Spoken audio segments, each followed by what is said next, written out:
All right, welcome to the fifth episode of Save the Franchise. My name is Keegan Fisher. You're familiar with me if you've been watching the show so far, and I got Tyler Muchnick back here today. Tyler, how you doing, man? Doing really good today. Yeah, regretfully, Austin couldn't be here today again, so we'll have to get him back on soon. But we've got a really fun conversation today, some good stuff to talk about. Going to kind of be a little bit more of a silly topic, but we'll get into that a little bit later. Let's talk about a little bit of current events. We haven't gotten to talk about Aaron Rodgers to the Steelers yet, so we wanna put in our 2 cents on that. Kind of talk about what we think there with possibly the NFL's most mysterious man. Tyler, what do you think about the Steelers signing quarterback Aaron Rodgers? I think it's one of the most stupid decisions I think I've seen in the league in a long time. The Steelers, the issue with them is they just like to stay mediocre. They're gonna keep on winning, but not winning enough to really ever even be a real contender. And I think this year with Aaron Rodgers, I think I think it was 2021 maybe, the year where the Steelers looked like the best team in the NFL. Or they had the best record, and they obviously weren't the best team. Mm-hmm. And then as a result, that set them years back. They got a late draft pick, and they do this every year. And I think this is only feeding into it. Yeah. But the difference is this time, they're doing that while also having the ability to completely destroy the team's culture that they have built up too. Like Rodgers is going. I know Tomlin's a great coach and has very amazing control over his teams, but Rodgers is an issue in every single team he's been a part of, and I just hate the signing. Yeah, I mean, I don't like the signing either. To just maybe put a little bit of optimism on it, when Matt LaFleur reined in Rodgers for 2 seasons, he won 2 MVPs, and they were a good team, and they went to conference championships. And so maybe, just maybe, Tomlin can kind of do the same thing. One of the caveats I'll say to that is that Tomlin and Arthur Smith aren't really the same sort of play calling geniuses that LaFleur is. So I don't know that they're going to be able to put the offensive scheme around Rodgers that he had in Green Bay during those seasons. Rodgers is older now. I think DK's obviously a downgrade from Davante Adams at that point in his career, and I think the O-line's worse. I think I think there's a lot of reasons to think that even with that, even if you really want to buy into that upside, that it's just not the same, you know. Yeah. I just think you drafted Will Howard in a very late round. I probably would have rolled with him. Like, you either got your franchise QB. I know it's a long shot, Mm-hmm. but you either get your franchise QB or you're picking in the top of a draft. I think Yeah. both of those outcomes are a lot better than having a 0.1% chance to win the Super Bowl this year. Yeah. Well, the one thing I'll say, though, is I can already hear the Steelers fans absolutely shouting at you from the rooftops that we can't waste another year of TJ Watt, you know. Or I'm sorry, TJ Watt and some of the other pieces on that defense, which I get. But, you know, so if you were going to follow that mindset, Tyler, you know, who would you have gone after if you really were going to try to win this year anyways? Yeah, I guess out of all the available options, he probably was the best. Really? Out of all the options this offseason, you would have gone with Aaron Rodgers. I meant by the time they signed him. Okay. No, I probably would have. I'm not going to give him a pass just because this is when they signed him. Yeah. The two of them collectively decided that this is apparently the best time of the offseason to sign a quarterback contract. Yeah. No, I think so I'm not giving them the pass there. Yeah, I think Geno definitely sets a pretty high floor. Are the Steelers good enough to win a Super Bowl with Geno? I'm not sure about that even.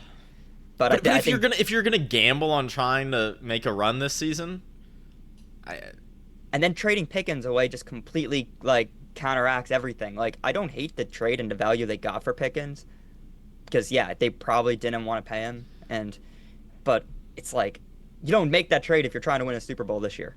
Yeah. I mean, I think if you were trying to win the Super Bowl, you're trading for Geno. I guess the one thing I'll say is maybe you could make the case that the highest upside move available at quarterback was Sam Darnold. What do you think of that? Maybe. I kind of like that take because, I mean, he does have the arm. I mean, Geno has the arm talent too, but Darnold looked amazing last year for the first couple weeks, and then towards the end just started to falter. But I don't know. I feel like if you take Darnold and put him on the Steelers, I have a hard time considering them a contender still. Yeah, no, I'm with you. I just think if you really want to gamble on the upside, he's got the best arm out of the guys that rotated this offseason, I think. He's got the least set up, the least set, playing level on a good team, I guess. I don't know. The thing I'll say about Darnold is I think the other part of it that makes it the highest upside move is you could have signed him, and you could have given him a multi-year deal that kept the cap hit very low this year, and you could have still done the DK trade, and you could have kept Pickens, and then you would have had Darnold, Pickens, and DK, and that could have potentially I could see that being the highest upside setting move for this offseason. Yeah, no, I can see that. But either way, the Steelers were in a pretty tough spot. I think I agree with Tyler. I think I agree with you that you probably just needed to gamble on do the complete gamble on the rookie quarterback, and if it's a miracle, great. If not, you really needed that draft pick. I think it's almost time to just almost blow it up and just completely rebuild. TJ Watt's 31. I mean, he's still an amazing player, and he can still get you beyond enough trade value too. There's a lot of contenders right now who are missing that one edge rusher, and being able to get, I think you can get at least a couple firsts out of him. Probably not what the Myles Garrett theoretical trades were that never ended up happening, but I think you probably could get a good first and second for him at least. Yeah. Okay. I don't know. You got any more you want to talk about with the Steelers, or you think good to move on to our topic? Yeah, I think we can move on to the topic now. All right. So today's topic, I'm sure it'll be in the episode title, so this isn't too much of a grand build up or anything. But our topic today, a little silly, fun one. I'm sorry, I didn't prepare properly for this. I believe during World War II. Yeah, back in World War II. The NFL was struggling a little bit to put players out on the field and figure things out with their franchises, and the Steelers and the Eagles merged for one singular season. Were they actually called the Steagles, or was that just a fun fan nickname? Do you know?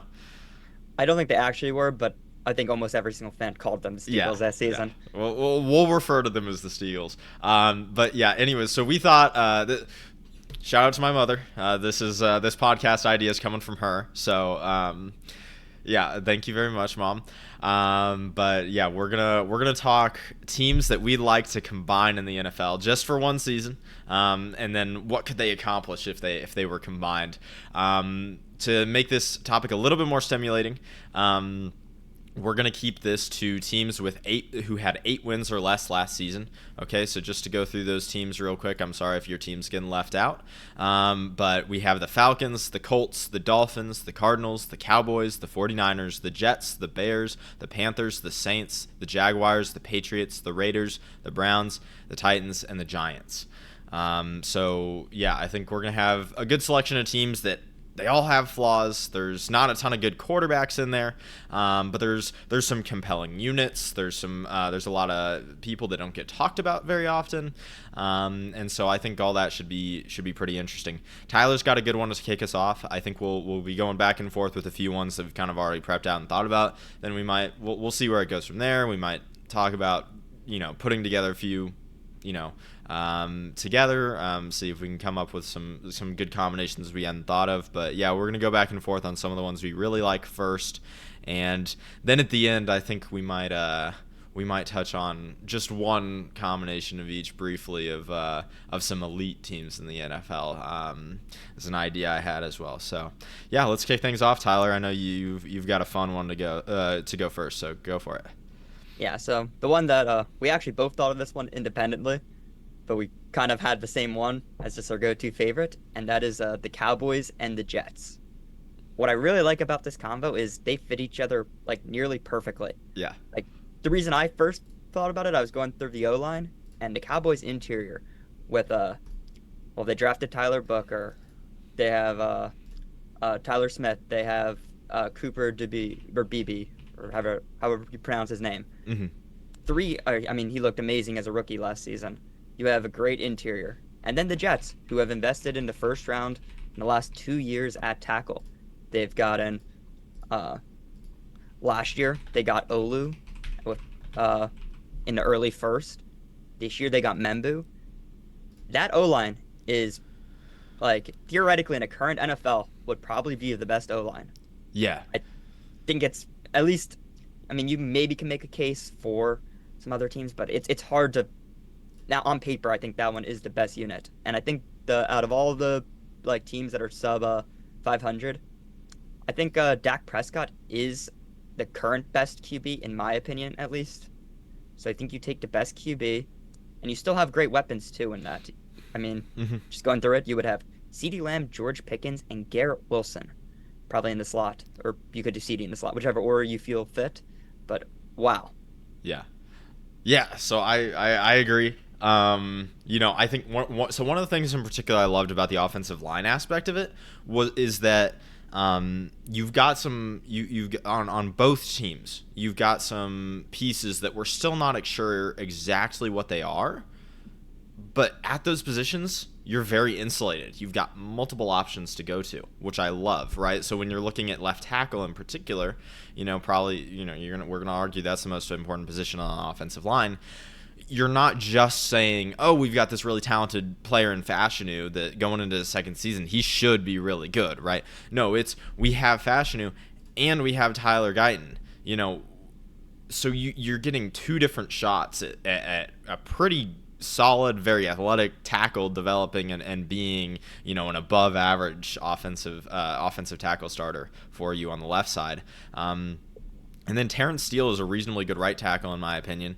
And so it's him or Membu. If Membu's really good year one, you're looking at a really very athletic O-line across the board, just astoundingly so.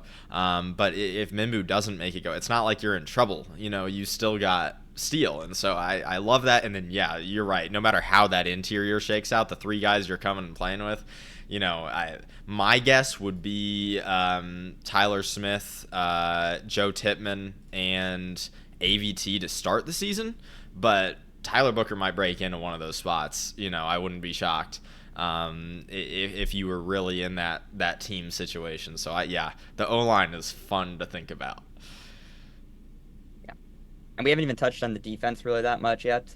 So obviously the Jets do have an amazing, potentially all-pro player in Sauce Gardner. And I think the issue of Dallas's defense is mostly have been their corners, whether there be injury.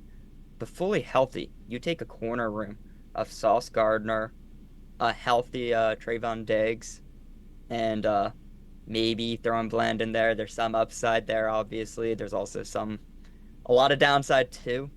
But I think if you have Sauce Gardner as your corner one, you have the Cowboys pass rush combined with some of the Jets rotational pieces.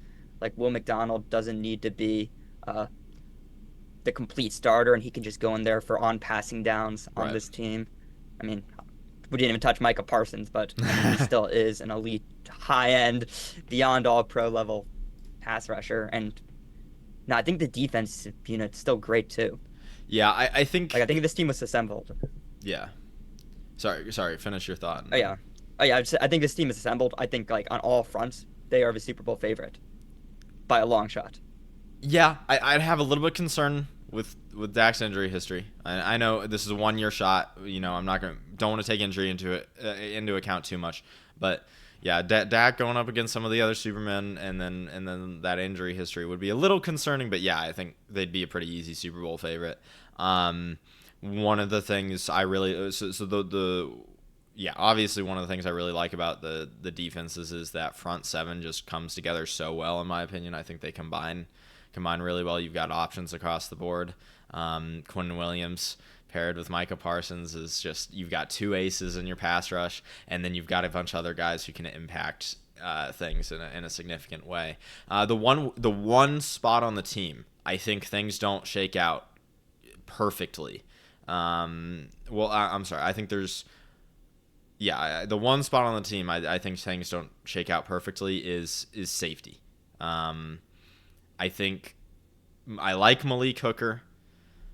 I think Donovan Wilson is okay, and then I don't really like the Jets safeties.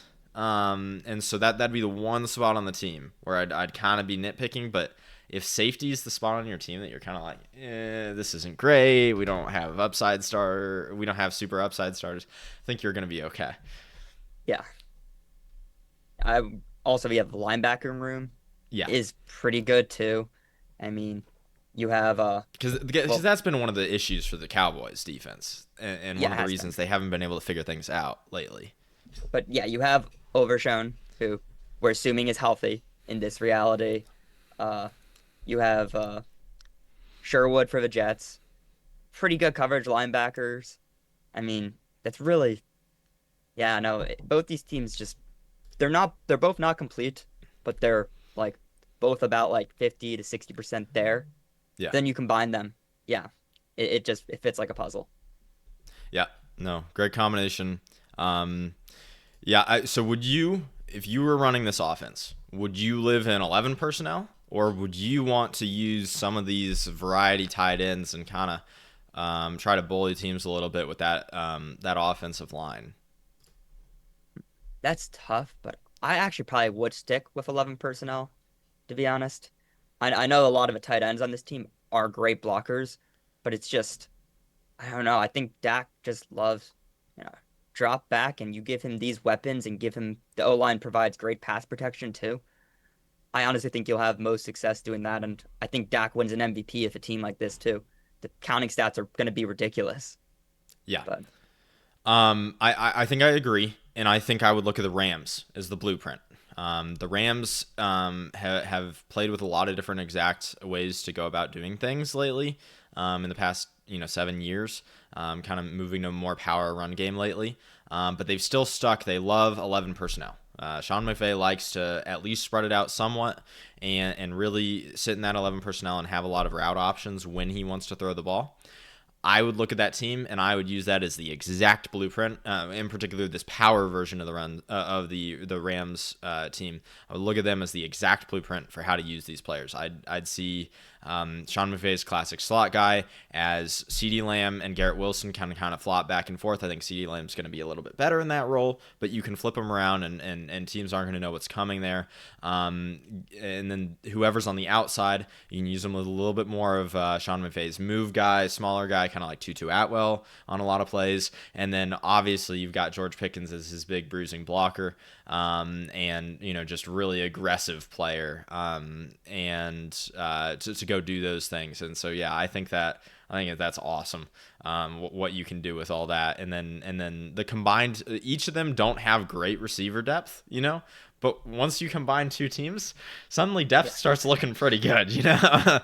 yeah, So, yeah, I would stick with the 11 personnel. When you got in the red zone, I think that's where I'd pull out the 12 personnel, and I'd start really trying to bully people. I'd leave Pickens out there. I'd bring in Ferguson, and hopefully Mason Taylor's good from the jump. But even if he's not, I think you've got Schoonmaker's a good blocker. I like Schoonmaker, and Ruckert and Stone Smart can do things in the passing game.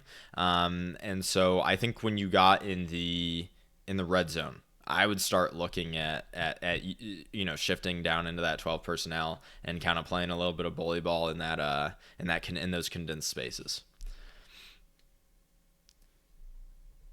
So yeah, I don't know. Anything else you want to touch on with Cowboys Jets, or?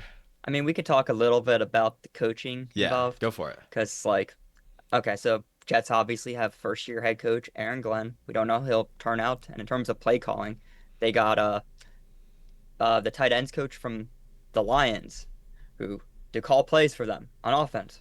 I mean, Lions had probably one of the most efficient offenses we've seen in recent years, and he was definitely a part of it, but we don't know how much of a part he has. Hmm. And the Cowboys, uh, they have Schottenheimer, who was their OC last year, and their offense looked pretty uninspiring from a schematic standpoint. Yeah. So there really isn't like an elite play caller there, at least a guy that we know of, a sure thing.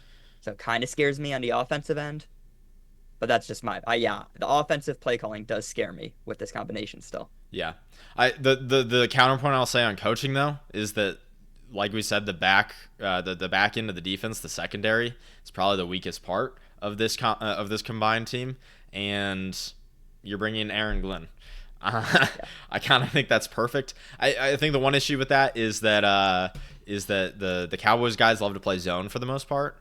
I don't love that fit with Glenn, but I think you can make it work. And I think Glenn's smart enough to adapt and kind of figure that out with that much talent.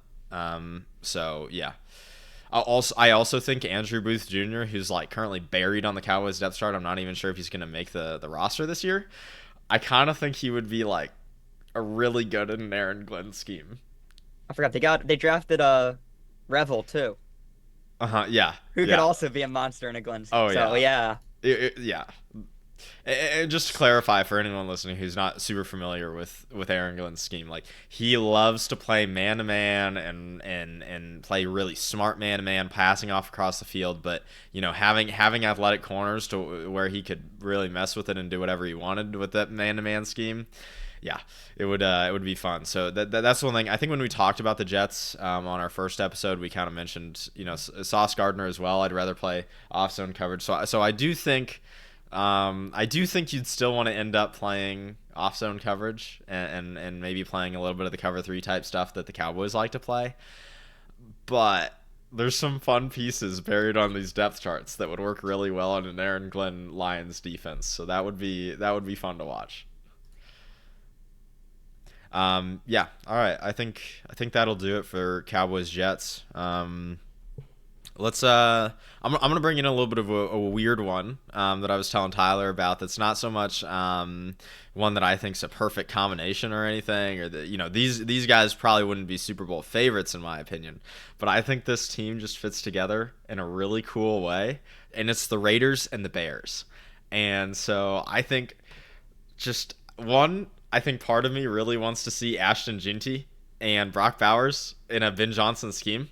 I think that would be like I would be like a kid in a candy store, and that would just be so fun to watch what they would do with that multiplicity, and having that running back, which we all thought Ben Johnson was going to go and get this offseason. And so you add the running back. The Bears O-line's pretty good. The weakest part of the Bears O-line is Braxton Jones. And at least in my opinion, and I think most people would agree. So you bring in Colton Miller, and I think he's he's an above average solid left tackle for the Raiders.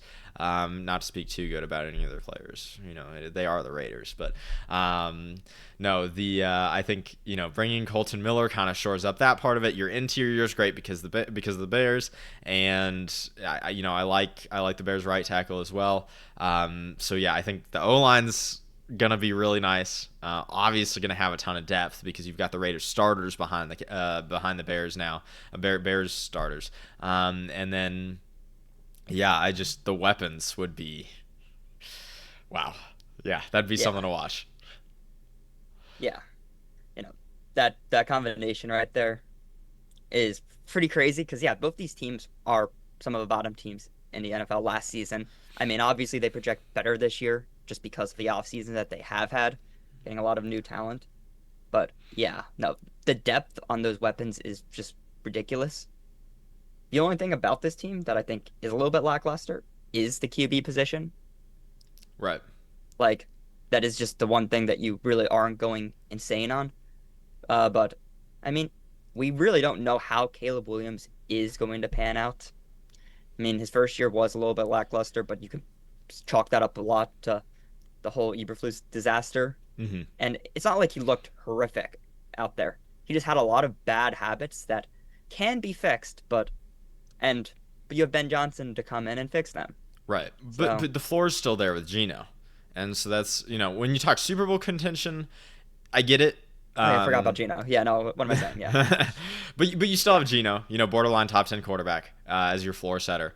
But yeah, you're hoping Caleb Williams wins the job anyways. And down, throughout the season he develops enough in that situation that you're looking at a top 10 quarterback to take you into the playoffs with that roster. The weapons though, I don't think it matters too much who's a quarterback, to be honest.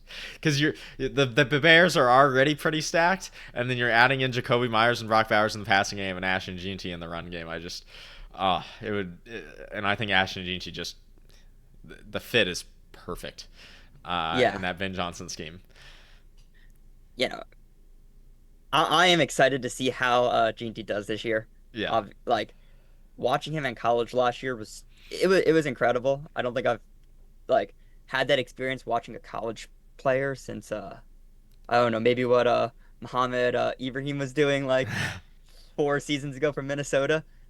Obviously his NFL career didn't pan out due to all of his injuries, but it's Yeah. like it's a special thing to watch, and we've seen in the modern NFL running backs having this ability to take a team that's already good and making them elite. And when you combine these two rosters, you have an elite team. So I think like if this is what the Raiders team looked like and they drafted GT there, oh, I would have loved that draft pick completely. But Yeah. yeah. I guess we could talk about the defense a little bit too. Yeah, I think this is the one part well, not the one. This is the defense doesn't fit like a glove in the way that the offense does, in my opinion. I think the offense just kind of turns itself into a superpower. But yeah, I'm a little worried about the secondary. The Bears have a good defense, but the Raiders are bringing practically nothing to the secondary, and I think this fit would have just been perfect if you were adding in if the Raiders were bringing over like one really good corner, you know, and then I think it would all fit together. It would align. It would be awesome. But the Raiders aren't bringing over a good corner. Yeah. That Raiders cornerback room is one of the worst I've seen in a while. And yeah. It's just maybe Okay. I like Darian Porter if they're gonna play defense like the Lions did last year, you know, but uh, Yeah, Stokes looked pretty bad in Green Bay last year. Yeah, he still has the athletic upside, but I just yeah, didn't see that. But okay, the Bears corners aren't like horrible on their own. no, Jalen they're not Johnson bad. It's is just all pro, yeah, borderline all pro yes, caliber still. absolutely, Uh Kyler Gordon showed some promise too. He's still relatively young.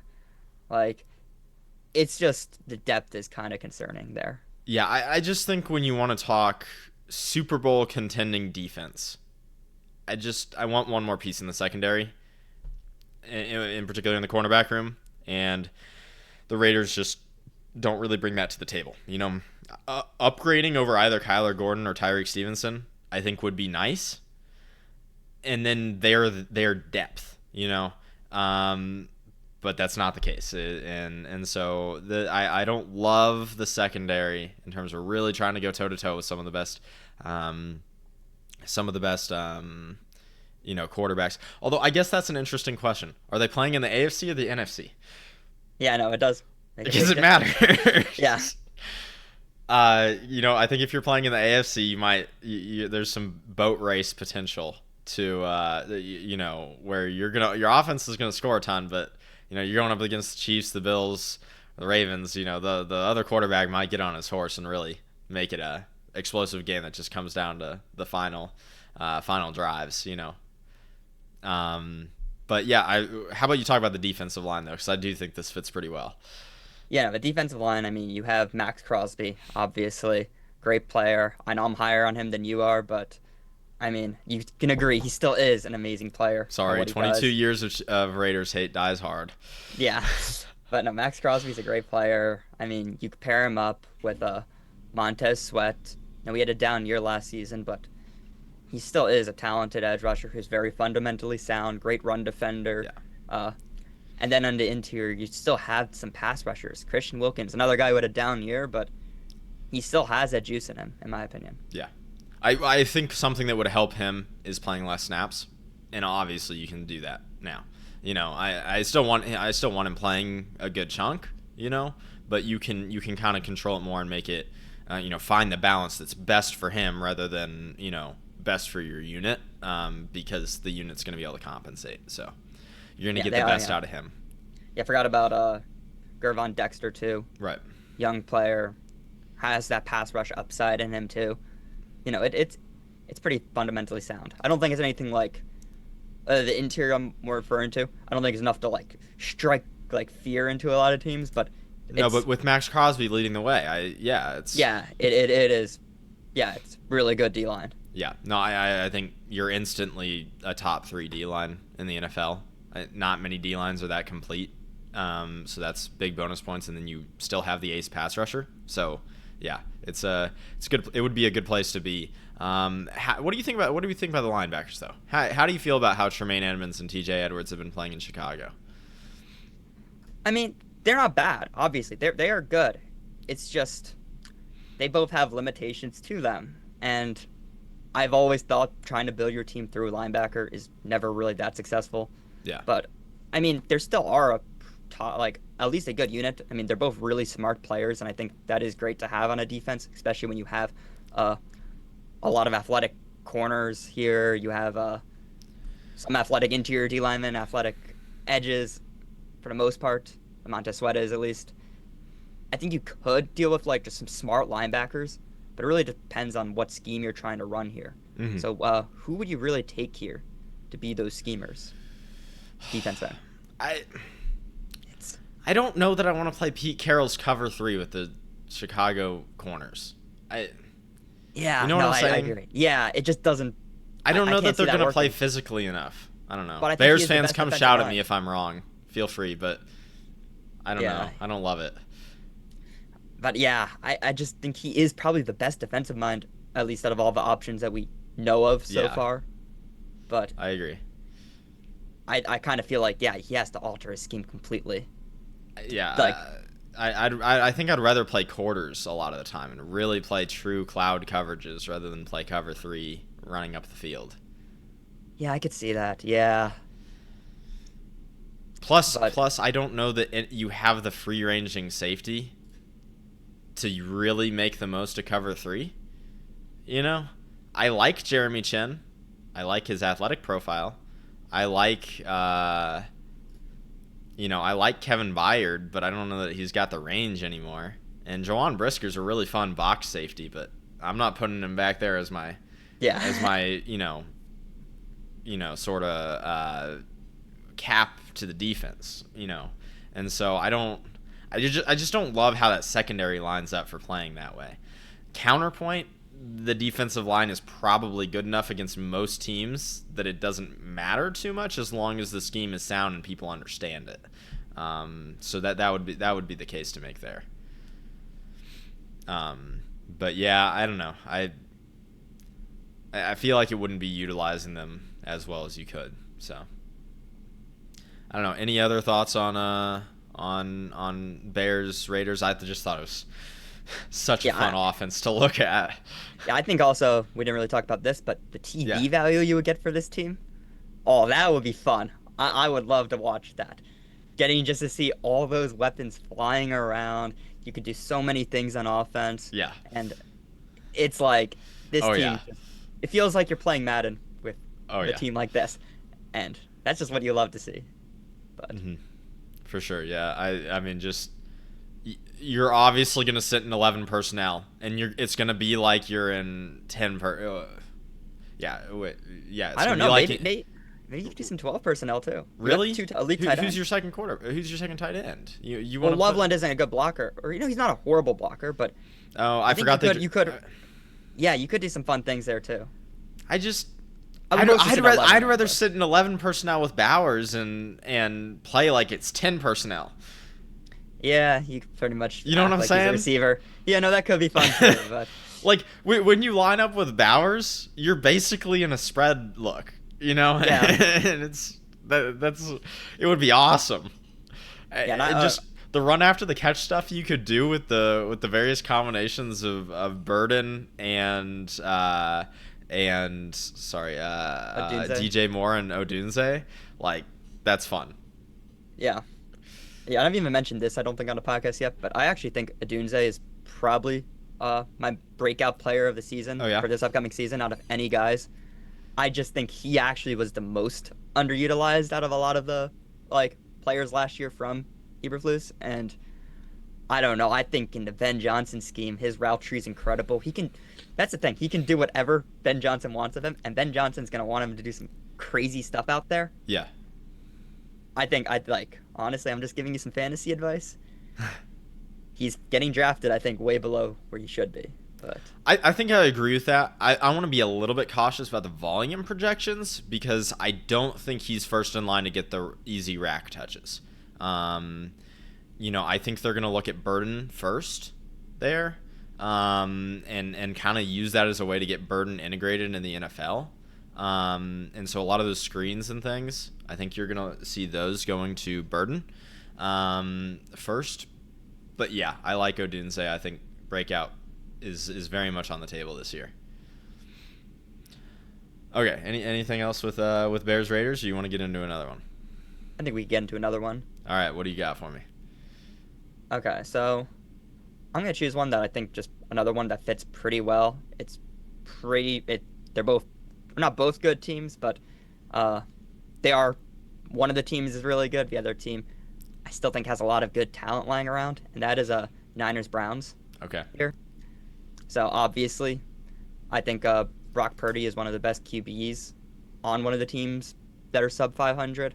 I know there's a lot of discourse. Oh, he's a system QB. Thing is, he's a system QB who does everything that's asked of him perfectly. Yeah. Like, if you want a system QB, I think Brock Purdy is kind of like the best you can get. And in this reality, he would still have Shanahan for him. So you're getting the current version of Brock Purdy at the bare minimum here. Right. I think a major weakness with the Niners has always been the D-line. But combining them with the Browns, that was kind of an inspiration here for that.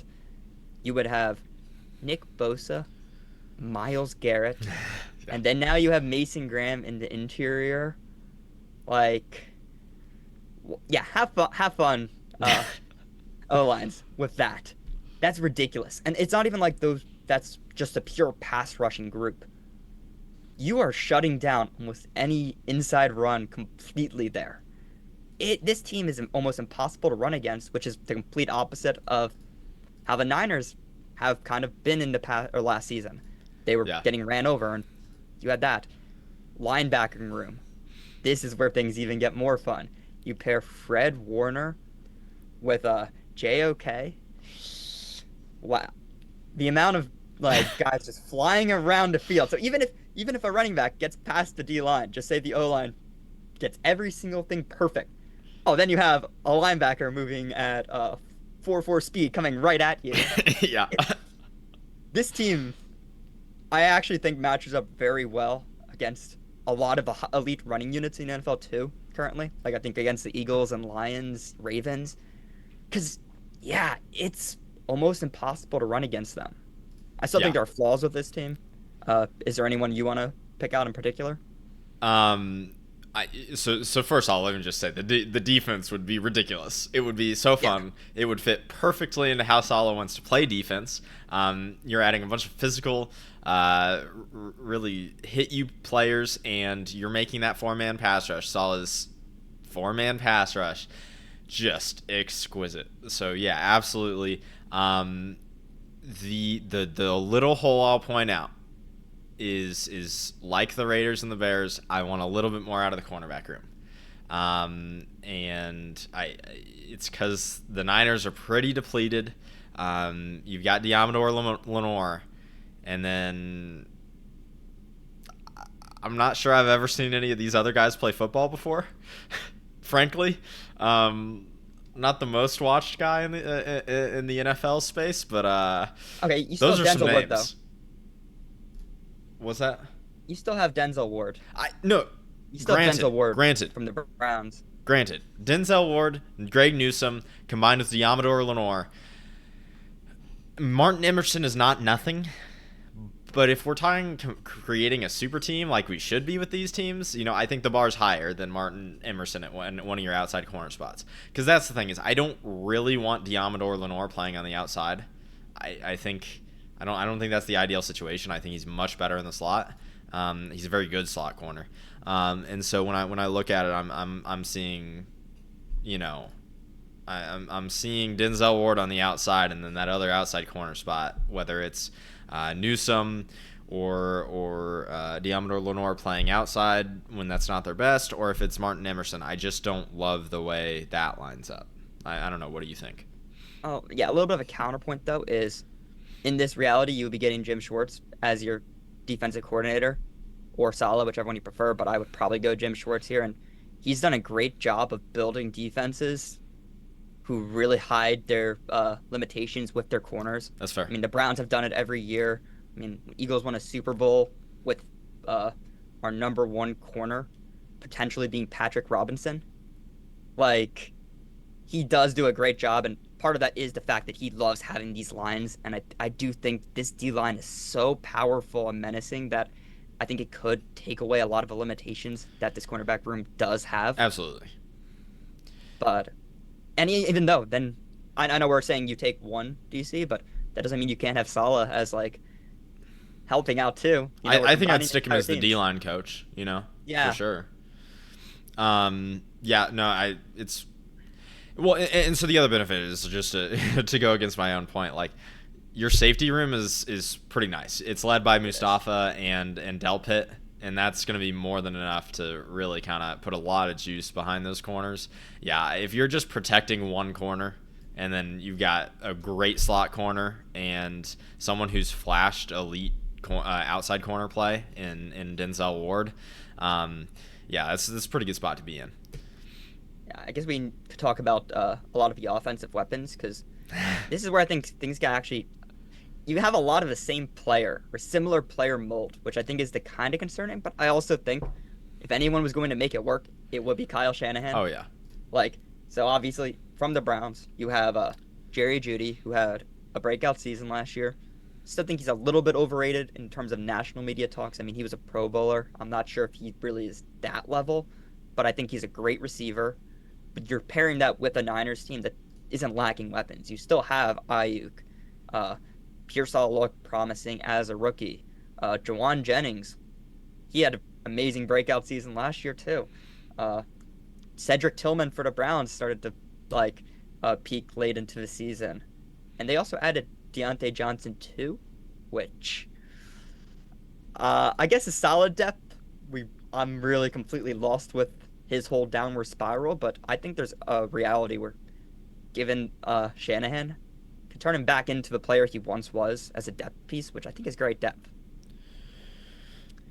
How do Yeah, you feel about the weapons? I love it. I would sit in 12 personnel here. I think this is perfect, and I would sit in 12 personnel or even 22 personnel all the time. And I would rotate out Kittle and Njoku as your kind of move pass catching tight end. They're still both good blockers. In particular, Kittle is a very, very good blocker. But especially until the playoffs, I'd kind of keep Kittle on ice a little bit, utilize Njoku to do a lot of my pass catching. And then you've got a variety of fairly good blocking tight ends, I think, to choose from and rotate in and out. And so, yeah, I would sit in 12 personnel. I'd rotate around, Jawan Jennings and Tillman is kind of your X receiver. And then, if IU can return to form, awesome. You're looking at just a really stacked 12 personnel. If IU can't return to form, you still got a bunch of guys like you said who can potentially kind of take that step forward and be an elite receiver one in potentially Pearsall, potentially Judy. Maybe Tillman can provide that. And so yeah, I think there's options there, but you're still hoping that IU can return to what he was the season before this past one. So Yeah, I also think the O line actually fits together decently well. I don't it's think it's okay. an elite unit, but I mean, I still think Trent Williams is the best left tackle when healthy, Hmm. which helps out a lot. It's a lot. It's on the older side, I would say, but Hmm. Wyatt Teller has been a Pro Bowl guard for years. I know he missed a lot of last season, but he comes back healthy. A lot of positives there. Pretty similar with Batonio too. Like he has been good in the past, but I think it's not an elite O line, and I mean you really don't get that right tackle. You'll probably go with Jack Conklin, who It's been up and who down. could be average. Like you're hoping he could be average, and center kind of is a pretty big hole in my opinion right now with those two teams. But either way, I still think the O line unit isn't horrible. Like there are some positive pieces, and I think you could Like, yeah, especially if you're using a 12 personnel type team with the tight ends who are great blockers, I think you could make it work. Like, I mean, you line up Kittle right next to Trent Williams and have these guys just running up the field, throwing guys to the ground. I think, and oh, we didn't even talk about Christian McCaffrey too. Yeah, Christian McCaffrey's here, and you have Judkins too. Yeah. So you don't even McCaffrey doesn't even need to get a million carries a game too. Judkins could take a lot of the heavy, bulkier goal line type stuff that you don't want McCaffrey getting injured on. So You're probably going to have to cut one of Christian McCaffrey, Isaac Guerrero, Dylan Sampson, Quinshawn Judkins, or Jerome Ford. You're going to have to probably cut one of them to fit into the 53-man roster. I don't I don't think it gets much better than that, except like we don't know that Judkins is a star yet, and we don't know that Christian McCaffrey can be back, but supposedly he's healthy. So yeah, I'm pretty high on Judkins. I maybe he can't be a star, but I think at very least he's going to be at least serviceable running back year one.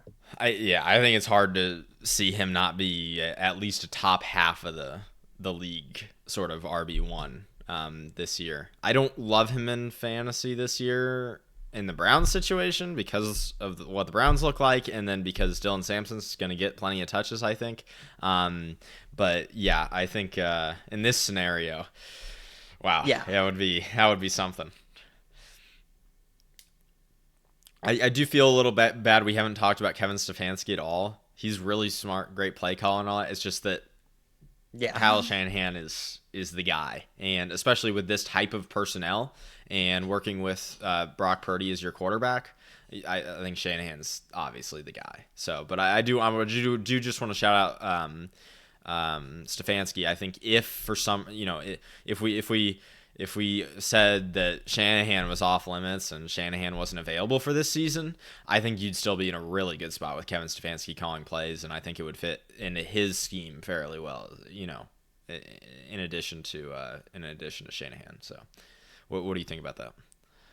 I agree. Yeah. And it's like, once again, we're combining the teams. He can still have an important offensive role. He could be bringing in some new ideas too, because, I mean, Shanahan really hasn't changed his scheme. He makes changes every year, but having he always likes bringing in new guys to give him new ideas, and Stefanski, I think, would be one of the best guys possible for that. Yeah, I think that's one of the things that Shanahan's done best is really, integrating new thoughts and ideas into his schemes and really getting people's takes and kind of spicing up what he's done year over year. I think that's one of the things that a lot of other really good play calling head coaches kind of struggle with, like Andy Reid. He, just continuously bringing in guys from his scheme. Shanahan does a really good job of integrating a lot of new ideas and constantly being on the prowl for new schemes, new wrinkles, and ways to use his personnel. So, yeah. All right, should we get on to another combination here? Yeah, I think we could. All right. So I got a little bit of a fun one. I got Panthers Patriots. I think these are two teams that are pretty terrible right now, that combine just ridiculously well. So I don't know if I've talked about Bryce Young and the Panthers yet on the podcast. Tyler can tell you I'm not a big Bryce Young fan, but everybody knows I'm a big Drake May fan. So I think the way this is going to fit together is just really, really fun. So the Panthers O-line, and one of the reasons I don't think Bryce Young's very good, because I think this O-line is really fun and really, really talented. This O-line sitting in front of Drake May is just such an upgrade. I'm not saying, I think you still have, I think Will Campbell's going to carve out a starting role probably at left guard. And take that job from Damian Lewis on the Panthers in this scenario. And then you've got Ikem Ekwonu out at left tackle. I would see right tackle being a competition between Moses or Moton. So I think either way that goes, you're at least going to get average level tackle play. And that's probably going to be the weak spot on your line, because between Cole Strange, Garrett Bradbury, Mike Onwenu, and Austin Corbett and Robert Hunt, you're going to find some combination of right guard and center that's on the elite side of things, in my opinion. Probably Robert Hunt at right guard, with like I said, Will Campbell at left guard, and then Garrett Bradbury starting at center is probably how that would shape out. I know that leaves Onwenu out in the cold, but Onwenu kind of being your swing interior player and then potentially playing right tackle if he has to, I think is a pretty good place to live. It's just a lot of depth, a really nice unit there. What do you think about the O-line? Yeah, I really do like that O line there. I think a lot of the Panthers guys got completely like disrespected by the media just because Bryce Young at the beginning of last season was taking like so many QB sacks. Like I don't know. It's really hard for me to blame an O line like the media does when a sack happens after 4.5 seconds. Yeah. So like Ekwonu, obviously he is a beast. We knew that when he was drafted. He's looking better and better every season. Like, I think he's so versatile, especially in the run game. Yeah, I think you could do a lot with him. And you know, uh yeah, Robert Hunt too, obviously. Very underrated player last season. I mean, I think we saw his impact after he left Dolphins big time, how they look without him. They weren't able to run a single carry up the middle. Yeah. And the emergence of Chuba Hubbard last year too, I think was a large I think a lot of that, I think he still is a good running back, like a good fundamental running back. Not elite, but I think he's a good running back. But I think a lot of his success came from that O line just finally starting to click. Yeah, and pairing that with the Patriots, uh, Yeah. a lot of their guys, they have the veterans and they also have the young guys who have a lot of potential. And yeah, no, I really like that O line fit. Yeah. No, I'm glad you brought up the running backs. I love the way the running backs are going to rotate around and play behind that O-line. I think you can run like a three-headed first down running back monster of Rico Dowdle, Chuba Hubbard, and Ramondre Stevenson. Ramondre Stevenson and Chuba Hubbard in particular are more big bruisers. Chuba Hubbard's 6'1", 210. Ramondre Stevenson is 6', 227. So you got plenty of size there to bruise it, kind of play how you want. And then third down back, you can dedicate him solely to this. Travion Henderson. Yeah. The juice and speed behind that O-line is going to be so fun what he can do check down wise after, I mean, once that O-line holds up for 3 to 4 seconds, then you can still dump it off to Travion Henderson if your wide receivers aren't getting open. But to segue into the wide receivers that Drake May gets to throw to in this scenario, we get to go look at, now Stephon Diggs, probably you're hoping he's still your number one wide receiver. But you've got Tederick McMillan, Adam Thielen, Xavier Legette added to that Patriots room with Demario Douglas, Kyle Williams, Matt Collins, Kayshon Boutte, Kendrick Bourne. I understand there's a bunch of guys who aren't really set in what they are. I think you're going to shake out some form of a room, though, that's one of the better wide receiver rooms in the NFL, just lacking the true top-end star, unless if Tederick McMillan can somehow be that in year one. I don't know. How do you think the room fits together? Yeah, I actually like the Tetra McMillan fit with Drake May in this scenario, just because I think that's kind of what May was lacking last year in New England. Yeah, it gives you the big X. Yeah, and I feel like that's it's not what May needs, but a lot of what May likes to do, he likes to extend plays and having that X that you can just like, if nothing else is open and you see your X in one-on-one coverage, and you have that arm strength. Throw it cross field, make that superstar play, and I think it would really do, especially if you O-line too. Yeah. I think it would. Obviously, we talked about that earlier, but I think I really do like the McMillan fit. I mean, we'll see what happens with Diggs this year. I still think he's pretty consistent, but there's a lot of receivers who could be good in this collection, which I think is all you can really ask for a lot of teams. But I don't think it's a superstar receiving group by any means. Yeah, I still think I'm gonna argue. I think it's top 10 unit in the league if you assemble it like this. I think I like Kyle Williams enough, and I think the way the rest of the team will shake out is good enough that you're gonna get pretty good play, and you're gonna be able to rotate guys a lot and keep them fresh in a way that other teams can't, which I think is beneficial. And so I think.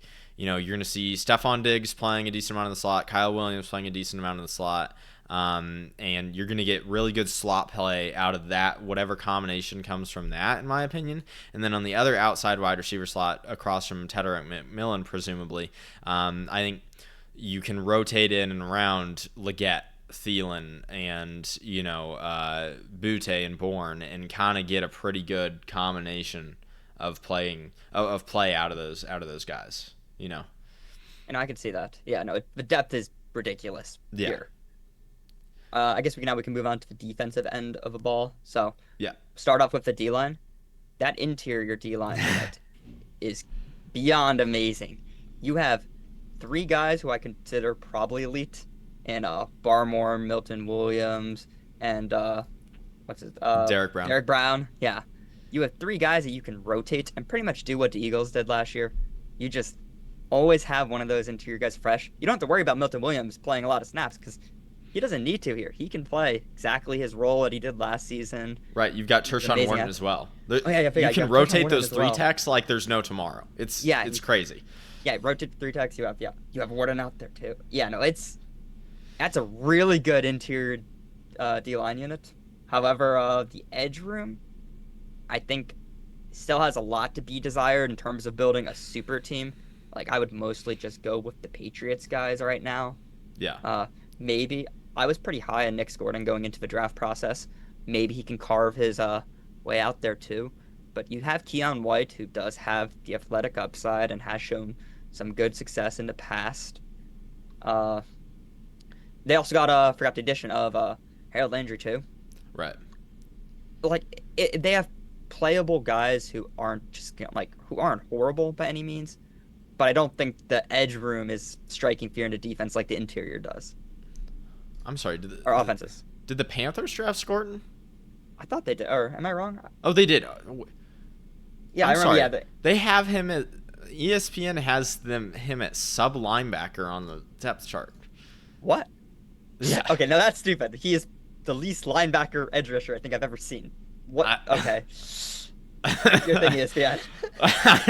I couldn't find him, so Yeah, no, I remember them drafting him. Yeah.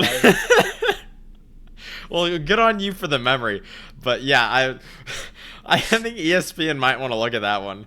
A little questionable. Wait, they have Wharton at defensive end too? Yeah, well, they're saying 3-4 for the Panthers. Okay. Well, they're saying 3-4 for the Panthers and the Patriots, so it's screwing up a lot of that. They have Keon White at will linebacker. Yeah. Okay. Okay. Yeah. Well. Yeah. These depth charts. I wish they wouldn't do this because, in my opinion, I get that a lot of teams still play 3-4 and a lot of teams like 3-4.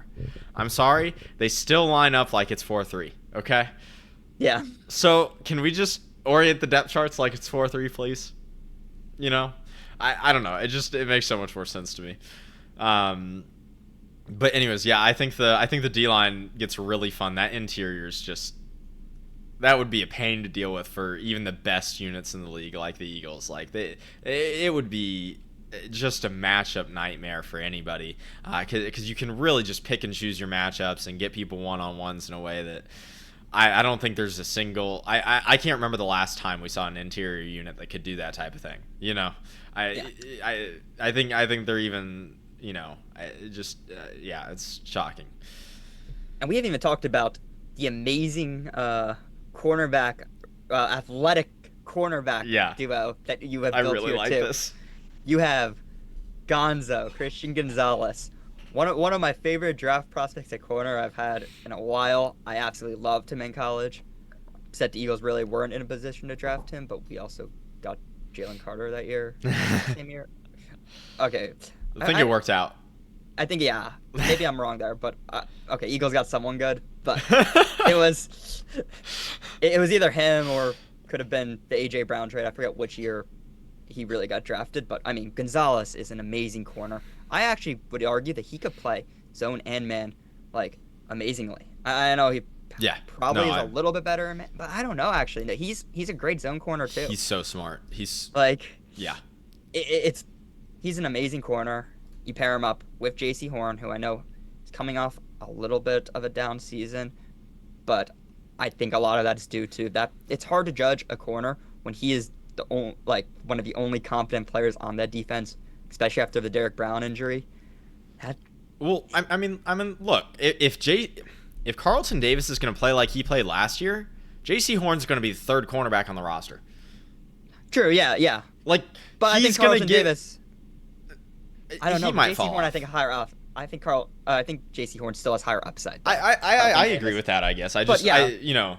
But yeah, you don't still have Carlton need Davis, too. J.C. Horn to be anything more than your third cornerback. But he also could be Right. the player he was 2-3 seasons ago and is looking like a future All-Pro. Yeah. It's possible. So, but yeah, no, Carlton Davis still is a great corner too. Mm-hmm. Yeah. Having all three of them in a room. Yeah, and then you've got great safeties playing behind them. I think a little bit of the question: who would you play at nickelback in nickel defense? Who would you play at slot corner? It's tough because there isn't really a true one there. I think I'd play Gonzalez.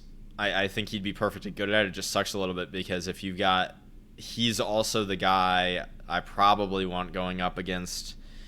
I think there's a few teams that could give you matchup issues with their big X receivers that also have good slots. Like I think the Bucks would be a little bit of a problem, because I would want my best corner on Evans, but you have to deal with the slot guys. But yeah, I think Gonzalez is he's what, 6'1", or is he 6 foot even? I think he's 6'1" or 6'2". No, he's 6'1", but he's 205. I think he'd belong fine in the slot in nickel, but I think you'd want to play. I think the linebackers are going to need a little bit of help. I don't know. I guess you don't really want more linebackers on the field, though. I don't know. What do you think? Would you want to live in nickel and keep Gonzalez in the middle most of the time, or would you play a little bit more base? I honestly think you can kind of do a little bit of both. I still think Gonzalez is the most versatile guy out there, and I think he would be great at nickel. Mm-hmm. It's just like, I also don't think Carlton Davis is completely limited to being an outside guy too. No, he can play in the middle. I think you could kind of switch it around a little bit, see what works. And honestly, I know teams don't do this in the current NFL. I would really just want Gonzo to follow the number one corner almost always, or number one receiver, obviously. I just think it makes a huge difference. Just having that ability to stop a team's number one, especially considering how a lot of QBs out there, completely, become lost if their number one receiver is getting locked up in a game. Yeah, no, that's fair. So, I don't know. I think I'd almost rather. I think I'd probably see who the best blitzer was out of the three, and that's who would be my nickel corner. To be honest with you, and because I think your edge rushers might need a little bit of help, and I don't love these we're gonna get into linebackers in a second, but I don't love the linebackers for blitzing purposes. And so yeah, I think I'd pick the best blitzer. So probably between Horn and Gonzo, whichever one blitzed better would probably be my pick at nickel. Okay, yeah. Yeah, I don't know. You want to talk about these linebackers a little bit? Yeah, this is a room that I am not in love with. Yeah. Obviously. Panthers had one of the worst defenses analytically all time last season. And I think a large part of that was the linebacking room. I think the decision not to pay on the Washington, blank on a name right now. Luvu. Mm-hmm. I think that decision hurt them big time. Yeah. Because the current linebacking room, there's not a single guy here that I'm in love with. Maybe you have a different opinion. No. It's just that they have Christian Ellis, who he was on the Eagles at one point, so I do know a little bit about him. And he was on the Eagles during our disaster season I guess now 2 seasons ago. And I actually kind of did like him more than our other guys, but I'm liking him more Not a lot of high praise there. Yeah, but I think he has some good coverage ability. Some. Yeah. But it's really limited there. I mean, is there any guy that does stand out to you who think could maybe break out? I think Spillane's probably gonna end up playing one role or another for you. I don't love it. I mean, in 2024 he had a lot of tackles. He's got a lot of experience. I so I think he's probably playing middle linebacker for you. It's not exciting. There's not much juice there. I think it's Spillane, and then it's kind of rotate around the will linebackers and hope you find something. The nice thing is you can probably hear me out. Actually, this is my idea. The Patriots have like an absurd number of safeties between Duggar, Jabril Peppers, Marcus Epps, and a bunch of other random depth guys.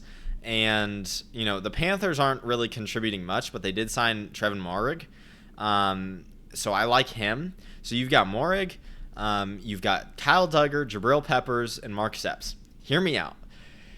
If you play nickel, and so you play with two linebackers on the field, and you play with Spillane at the mic, that interior defensive line is probably stout enough that you can get away with playing one of those safeties at will linebacker.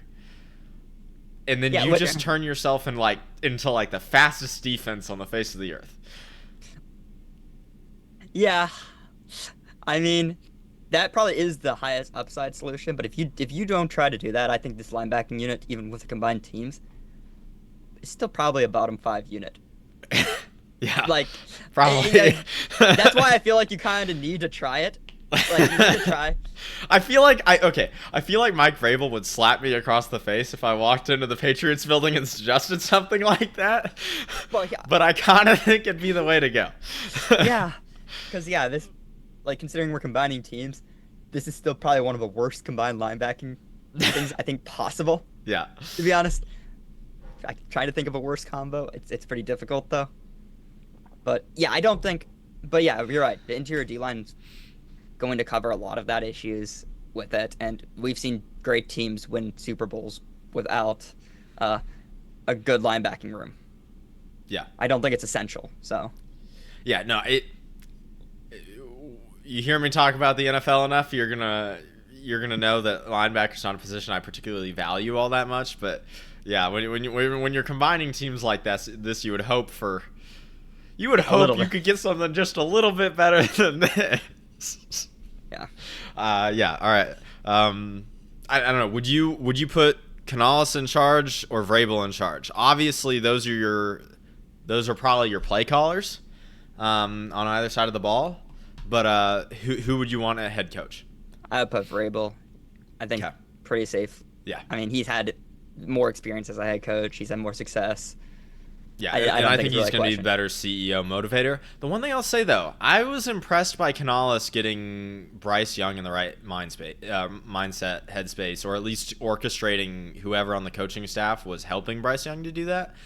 I'm not a big Bryce Young fan, but I was impressed by that. That is not an easy thing to do because Bryce Young started playing much more confident in the back half of the season. Yeah, no, I think Canales, the interviews that he has are really great. I still do like him as head coach, and I actually feel bad that if he doesn't win this year, he might be out. Yeah. If there's very volatile situation down there in Carolina. And I don't really think a lot of it is his fault. I think a lot of issues were with Bryce Young, but if he turns Bryce Young into a top 15 QB, but I think he could play a top 15 QB this season. I don't think that's a crazy assumption, especially if the weapons pan out year one. Right. I think he could keep his job then and maybe become a great coach in the future, become seen as an elite coach. But yeah, no, I think a lot of what has happened to him, it's really been just the situation he's in. Mm-hmm. It really does suck being on the Panthers in general in recent years. But they still do have, we've seen what team we could put together with combining a roster. It's just too bad you can't do that in real life. Yeah. All right. Great. I think that's gonna cut it for the Panthers Patriots. Yeah. Yeah. All right. So where are we at? Do we want to keep running this? Do we want to kind of wrap this up, or what do we think? I do have a good one here. A very interesting one. Let's go for it. Okay. So I'm gonna go So this one's one where QB is actually important, but it's not a good QB. I am taking the Colts with Anthony Richardson, and I'm gonna pair him actually with the Giants. I think this is very interesting, and I think you can So build. you're sending Daniel Jones back? Really?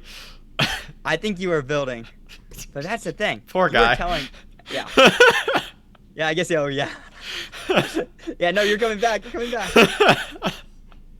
But I think Anthony Richardson is the main reason why is actually because of Dable.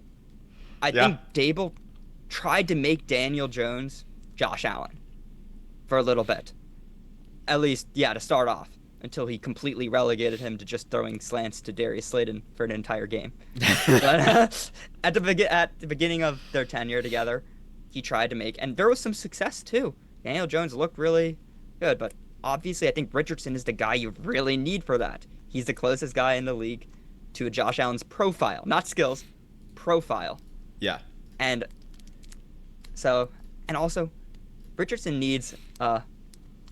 I think what he's missing with the Colts, and a large reason for his unsuccess, is the fact that he doesn't have a receiver who can make the amazing plays when he makes the amazing throws. And I think Malik Neighbors is that guy. I think you give him Malik Neighbors downfield. He can throw his slants to Neighbors at 65 miles per hour, and I think Neighbors actually catches them. Okay. I love Malik Neighbors. All right, I love Malik Neighbors. I don't think people know this, but I have Malik Neighbors in both my dynasty leagues. I drafted him in the rookie draft last year. I love Malik Neighbors. This guy is awesome. I don't know if even Malik Neighbors solves your Anthony Richardson problem as of right now. That's the thing. This is going to be a run-first offense, in my opinion, what you are building here with this. I think that's fair. I think the combined O-line is going to be very solid, and you're going to have plenty of running back talent. That's fair. That's what it is, and a lot of it will be a lot of stuff revolving around Richardson as a runner. It's not going to be you can't build a passing-heavy offense around Richardson, but I still think there is enough juice in the passing game to be a successful offense here. Mm-hmm. And I think a lot of part of that is Neighbors, and the Colts receiving room has depth too. You have receiver depth. The Giants still have their Wan'Dale Robinson, who has proven to be a good receiver. Not great, but good. I mean, for the Colts, you have Michael Pittman, you have Downs, you have Alec Pierce, you have maybe A.D. Mitchell. He can finally start to step up a little bit more. Mm-hmm. But I think you're really giving Dable what he wants. That's pretty much what I thought about this team. Yeah.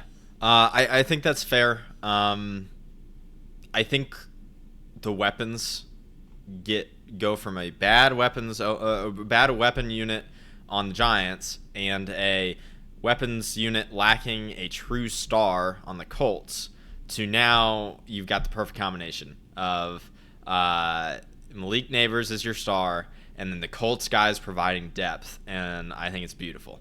I think Malik Neighbors just hopping around, subbing out whichever the Colts guys, depending on where you want to utilize him, works great. Malik Neighbors had a target share of 34.9% last year. 34.9%. What are we doing?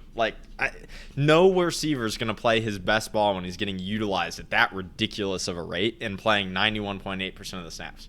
Okay, that's sick. What you're doing to him, the workload you're putting on him. I think you can keep him a little bit fresher. And then here's what I'd like to do with that, with a little bit of a heavier run first scheme, is I'd like to use Malik Neighbors as more of, not completely, as more of a shot player. It's something the Giants weren't really able to do last year because they had to funnel the entire offense through Malik Neighbors, and he was their only significant yards after the catch threat.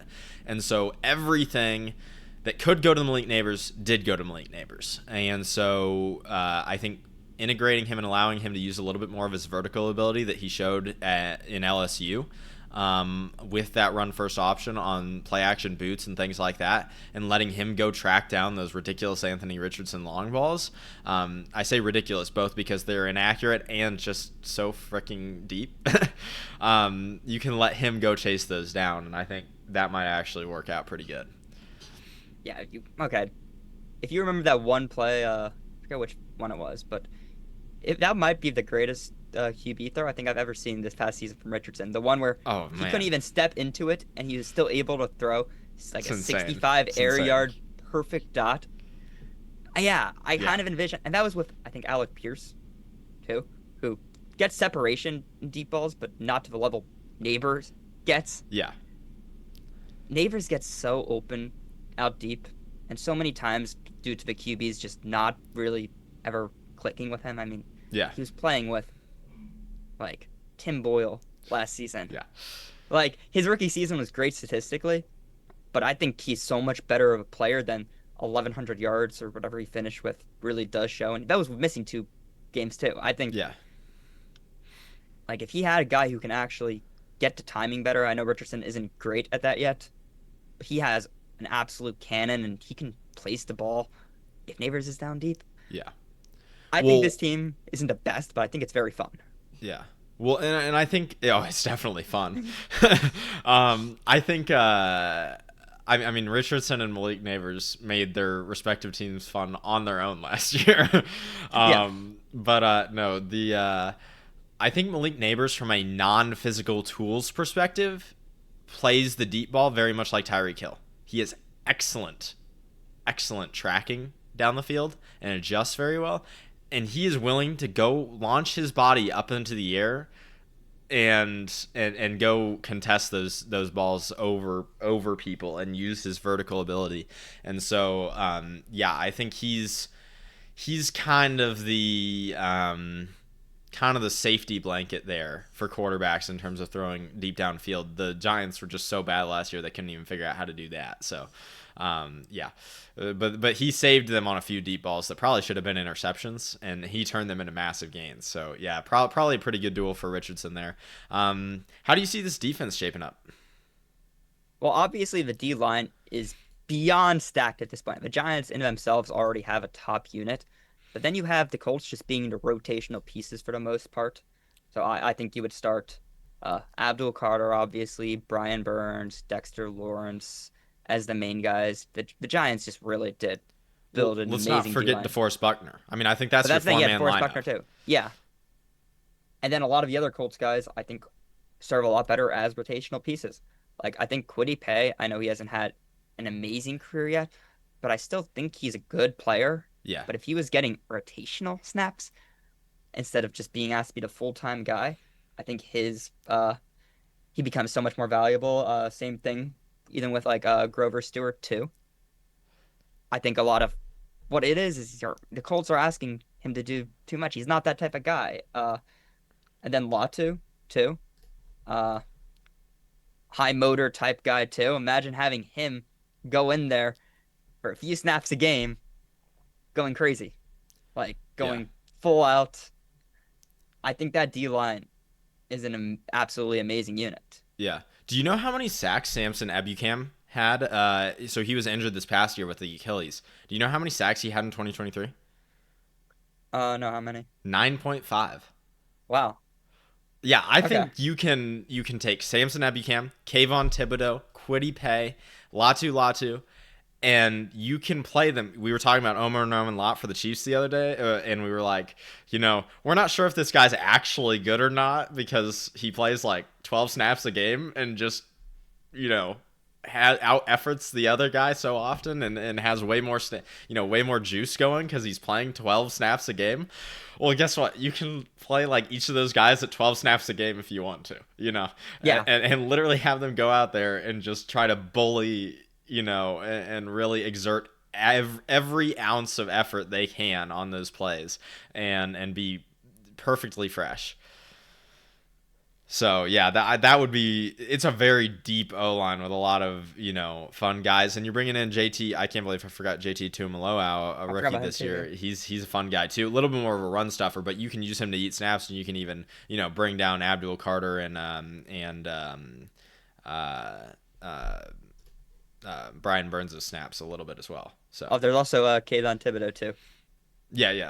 I mentioned Thibodeau with the pass rushing Oh, guys. okay. Yeah. So a Yeah, lot of there's just fun there. so many options right there. Yeah. And the only issue is, so I think actually linebacker isn't horrific. I think it's actually probably a league average unit because you still have the Giants guys who I know the media is very high on. I'm not as high on them, but like Yeah. Micah McFadden, I still think he's a good player. Uh, Okereke, I think he's also good, but not anything crazy. Like I've seen these guys ranked in like top 5 in ESPN articles. I just don't see it. Like I still think they're good. They're Yeah. competent starters. And on the Colts, I mean, you have Zaire Franklin, but that's really it. Yeah, I think the thing is you've got plenty of depth, just like you always should, right? I think the Patriots Panthers were kind of like Yeah. just a disaster class and not even having depth when you combine the teams. But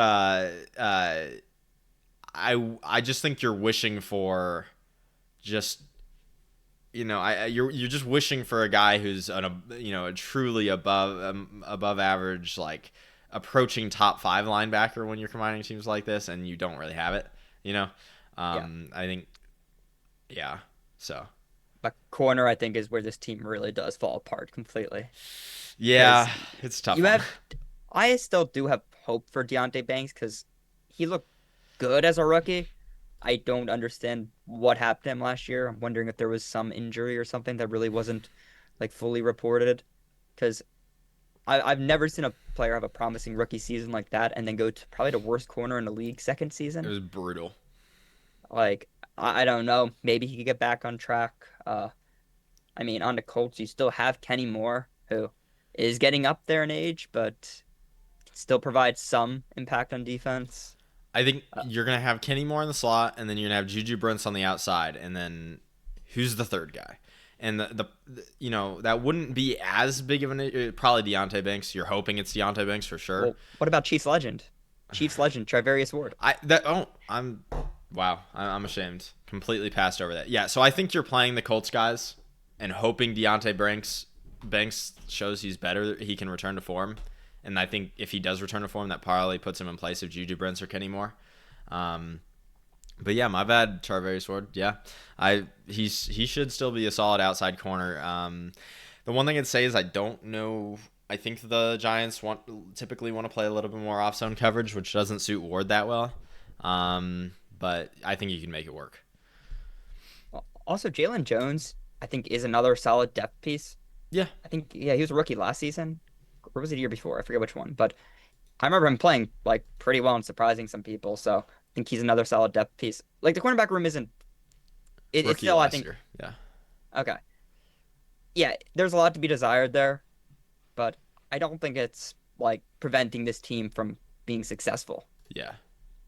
I don't know. I still think Juju Brents has more upside too. I think there's a lot there.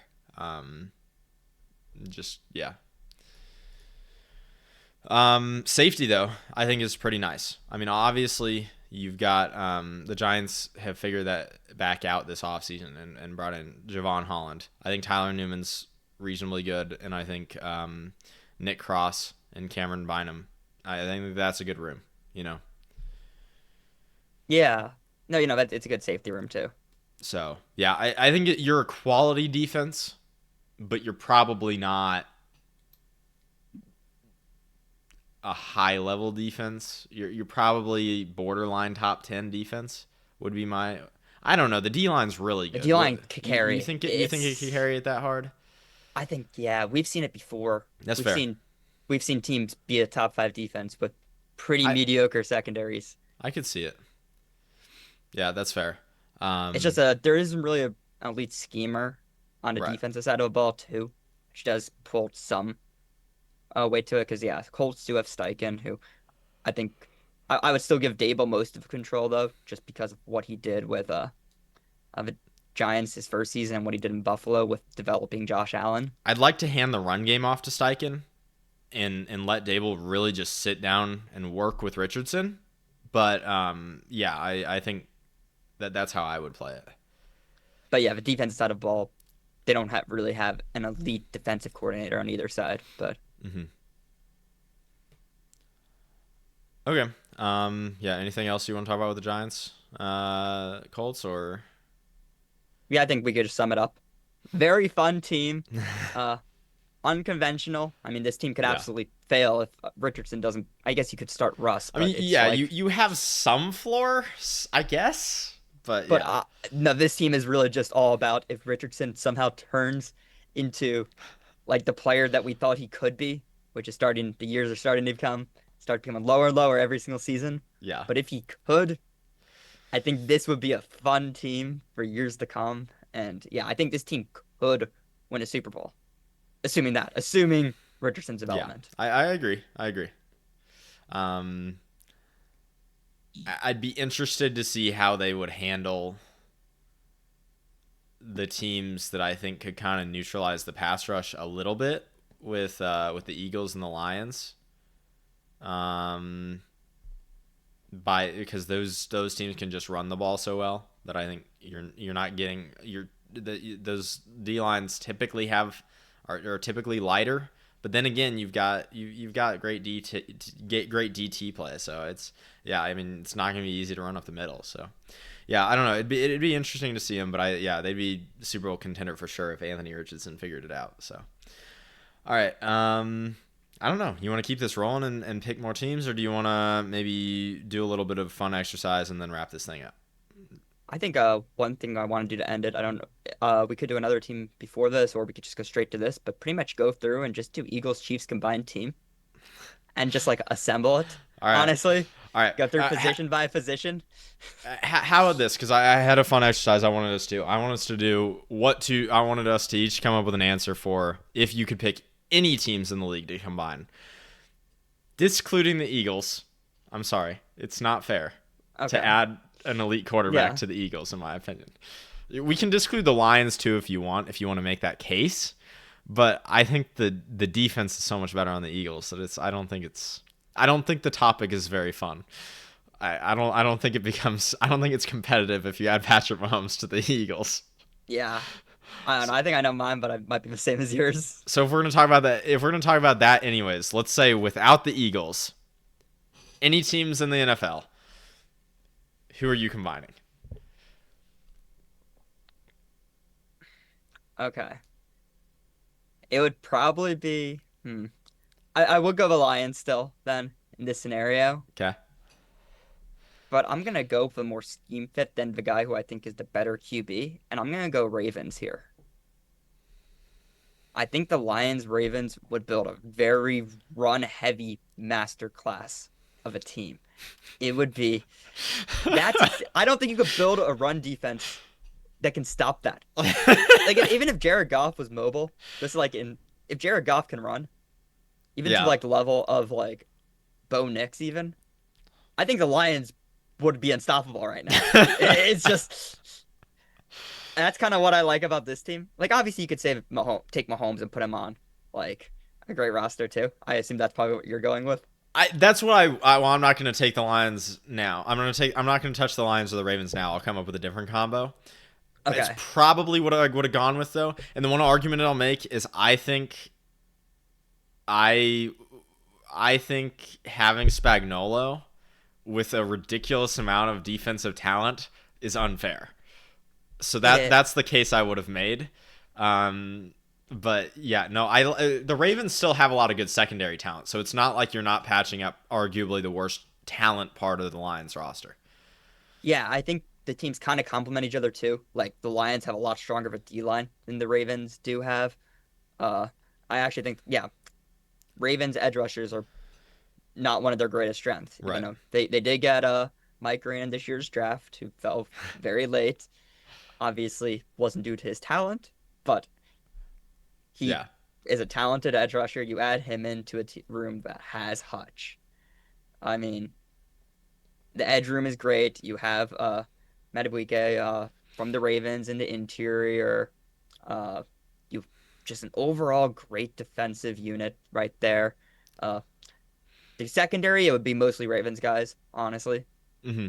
I feel like just because what they've been stockpiling secondary guys over the years. They got Starks now, Kyle Hamilton, obviously, Right, and but you get to. I don't and know if you Brian thought about Branch this, but yeah, too. you have Brian Branch Yeah, you playing could do with the. so much. Yeah. Yeah, and then yeah, I know that defense is just like stacked across the board. It's fun. Yeah, it's fun. Even with linebackers, like you still have the Jack Campbell, like who's still. I think he last year. I think he played at an above average level. I think he's getting better every season. And then you still have, I mean, Roquan Smith is still an elite level talent. Linebacker room's great. Yeah, it's just a very complete defense Yeah. at that point. And obviously the offense is just gonna you pretty much take the worst part about the Lions, which is Jared Goff, who's already a good QB, and replace him with Lamar. Then you also have Zay Flowers, maybe even as a depth piece. I'm not even sure if he would start. But either way, he'll get some snaps where he's fresh. And, it's really nice. You have the tight ends galore there. You have Laporta. Mark Andrews still has some juice left. You have Likely, who I think there would be some fun stuff with Likely there. You And could play any personnel you wanted. You could. You could be completely. You could plan it for every single matchup and just rotate guys. If anyone on your O-line gets hurt, you need like 3 O-line injuries at the same position to actually be in a trouble spot. It's that ridiculous. And if it's in the interior, you probably need more. It's insane what that depth would look like. And yeah, the weapons, not quite as good as you would necessarily hope, I think, from a pass catching perspective. Given that you're combining 2 of the top teams in the league, but Zay Flowers, Amon-Ra St. Brown, and some combination of the other guys, I think is plenty to make it, to be a top unit anyways. Yeah, and the running back duo that you also get here is something that shouldn't even be allowed. You have Derrick Henry and Jahmyr Gibbs who complement each other near perfectly. Yeah. This would be a very run-heavy team, though. That's how I would do it. A lot of 12 personnel, and it would be fun. It would be. Yeah. I think Lamar. I think on this team, I think it's possible for us to get the first 5,000 passing yard season with 1,000 rushing yards. I think that is possible. I think it's gonna be more than that. Would you really be that Lamar. shocked if that team hit 6,000 passing yards? It's possible, but I think they're gonna be a run-heavy team. Like I think it might maybe 5. And you're right. I guess how many minutes is Lamar actually gonna play? Like yeah, you're gonna pull him halfway through the third quarter every time. True. Okay, yeah. Theoretically, the offense stays out there. Jared Goff's still gonna play a bunch. Yeah. But the team might have 6,000 passing yards. Yeah. No, the team probably does too. Yeah. Which is just crazy. It's. I just think the teams complement each other pretty well. I mean, do you want to go with your team now? Okay. So I think this is kind of fun, and I don't think you're gonna expect this. I'm gonna take the Chiefs, but I'm gonna pair them with the Vikings. Okay, so you're taking. So yeah, hear me out, right?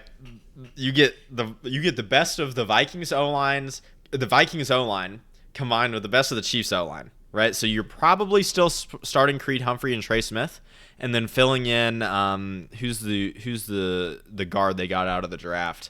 The Vikings did. Sorry, I should have had that pulled up. It is Donovan Jackson. Okay. He will probably play left guard for you, right? And then Darisaw is going to play left tackle, obviously. My guess is Brian O'Neill would beat out Jawan Taylor. That right tackle spot still would not be amazing, but if it's that you're going to get at least slightly above average tackle play outside of the right side, and then the rest of the O-line is basically going to be all pros with a really talented rookie. So yeah. the O-line is going to be by far the best Patrick Mahomes has ever had in his career. You're going to give him a ridiculous amount of time, okay? You're giving him a reasonably good running back room now with the combination of Aaron Jones, Jordan Mason, and now, as Isaiah Pacheco is a rotational back, right? And then the weapons are beyond ridiculous. Yeah.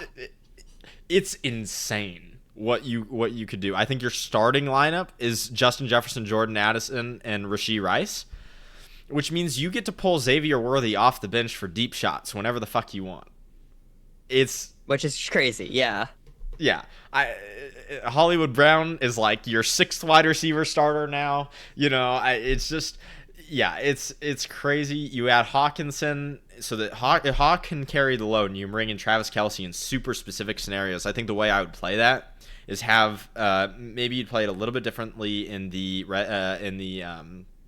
postseason, but you would bring in you would bring in Travis Kelce as specifically the red zone tight end. That's what I would do during the regular season, and then have T.J. Hawkinson play basically the rest of those pass catching tight end snaps, and I think that would be gorgeous. But the other reason, so obviously the offense is just beyond stacked, so fun to think about. But the other reason I really like this is I think the defense would be so fun. One, yeah, you get to lock Spags and Flores. Yeah, you get to lock Spags and Flores in a room together and have them come up with the most wicked blitzes and pass coverage rotations you've ever seen. You get to supplement the weakest part of that Vikings defense that kind of holds them back from being an elite unit in their secondary. You get to supplement them with the Chiefs cornerbacks, and you get to supplement the Chiefs lacking pass rush outside of Chris Jones with the great Vikings players. So you get to put Jonathan Allen next to Chris Jones. You get to, Jonathan Allen and Javon Hargrave, you get to put next to Chris Jones on varying snaps, right? And then you also solve your nose tackle issue. I know that's not really a big deal for this particular exercise, but I'm going to keep harping on that till the Chiefs figure it out. Yeah. And then you've got this rotational edge room with Jonathan Gennard and the Chiefs guys that I think is just so fun, in addition to Andrew Van Ginkel blitzing and doing various things off the edge as well. And then the linebacker room is just so many pieces that you can kind of just utilize to your heart's desire depending on the situation. I think that, well, and I even forgot about Dallas Turner, and what you can do with him. I think it would be so fun to watch. No, it would be. Yeah, no, that's an incredible selection. It's just Mahomes with those weapons. It's just ridiculous. And yeah, it's even the coaches too. The entire coaching staff in general. You have just Andy Reid, Spags, Kevin O'Connell, Brian Flores. Yeah. You have those 4 guys in any room. Like, I think you could take even a bad team and put those 4 guys on it, and I think they can have a pretty successful season. Yeah. And then you're giving them the best QB in the league, debatably probably a top 3 defensive unit in either team. Maybe they're both top 5 in my opinion. I think so. Especially for situational playoff football. Yeah. Yeah. That's a crazy combination. Because I mean, Vikings really could surprise some people this year too, just by themselves. Dude, if McCarthy's good, why not? Even if he is just as good as Sam Darnold was last year, this Vikings team is still good.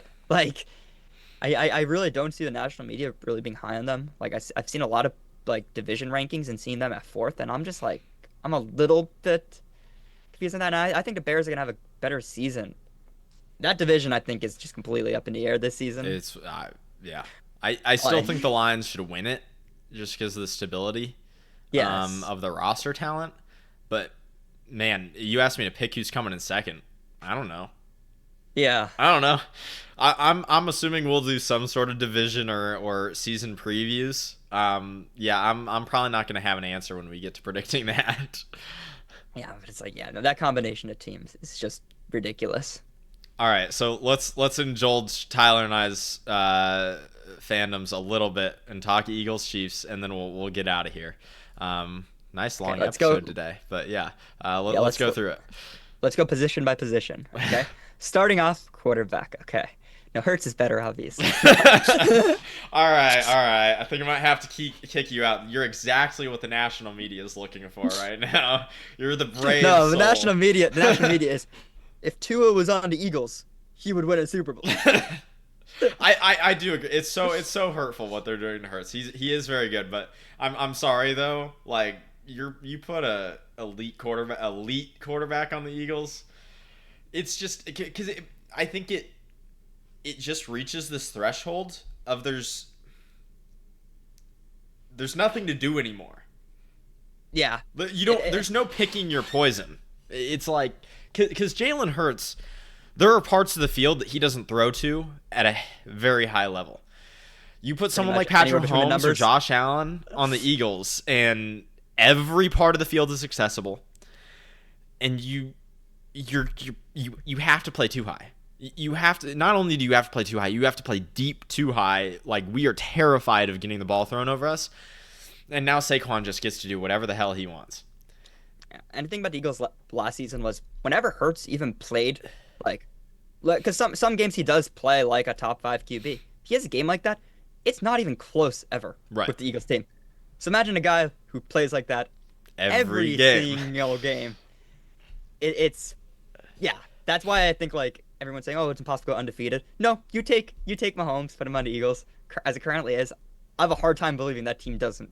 If they're gonna play week 17, if they're gonna play week 18, that's the only reason they wouldn't if they decide to sit starters. Even with what I view as pretty bad scheme on the Eagles' part, Eagles' offensive part, like even with that, it's Okay, but I think we both easily agree with Patrick Mahomes at QB here for building this super team. I don't think it's even. Yeah. Like, sorry, Eagles fans out there. I'm a huge Jalen Hurts fan. I actually think he might be the greatest QB in Eagles history right now. It's a tough debate, but I think he's had the most playoff success, and I mean he's almost he's won an doing MVP. it by elevating his game in the playoffs. It's always something I'm going to harp on. Yeah, like I don't know. I consider him like almost similar to AI for the city, and I think a lot of Eagles fans do too. I know right now WIP, they're going crazy at their top 10 list, and people are putting Hurts. They're not even ranking him just to get the views and stuff like that. Like I think in terms of talent, he's not top 10 in entirety of Philly sports, but come on, man. Like you have to include him in a list like this after winning a Super Bowl. But yeah, Patrick Mahomes, QB, penciled in. Yep. And so running back, running back 1. We don't really have to think about this over at all either. Yeah, it's obviously Saquon. I do think it's interesting. Neither team has a great established. Wait, I'm sorry. Did you guys add someone? Let me look real quick. Okay, neither Eagles team. got AJ Dillon, but no. So you have AJ Dillon, but who are you rotating in when you need someone to take over on third downs? Oh yeah, no one. Shipley's not. He's more of a first down back too. Like, is it really Brashard Smith? Like, you know what I'm saying? Or is it Kareem Hunt because he's probably got the best pass pro out of everybody not named Saquon Barkley? It might actually be Kareem Hunt. It's a little sad. It's a little sad that you're combining the two Super Bowl teams, and that's your second best third down back.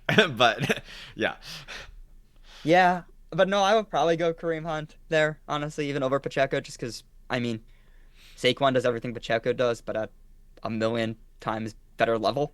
Oh yeah. Kareem Hunt is great in pass pro and could be a good third down back. Right. I think to be clear, Saquon's still the better third down back too. Like he's better at literally everything than every single one of these. But when you have to sub someone out on third down, when you have to sub Saquon out on third down, who are you taking?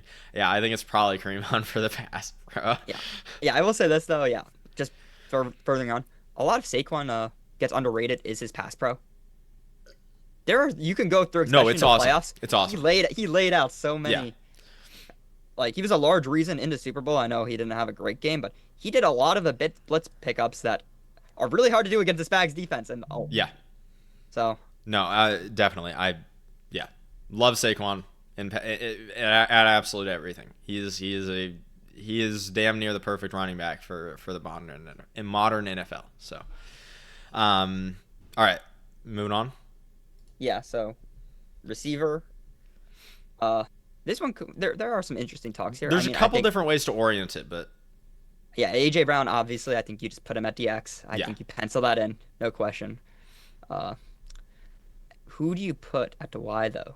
So I think Devontae Smith would thrive in Andy Reid's zebra position, move around, play a little bit in the slot, play a little bit at the Y, play all over the place. I guess I'm assuming that Andy Reid's going to be scheming for this team, but I think that's a pretty good assumption.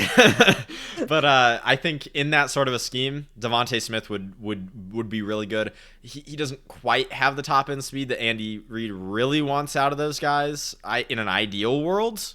Okay, but everything else matches up. Able to run across the middle, full route tree. Good possession hands.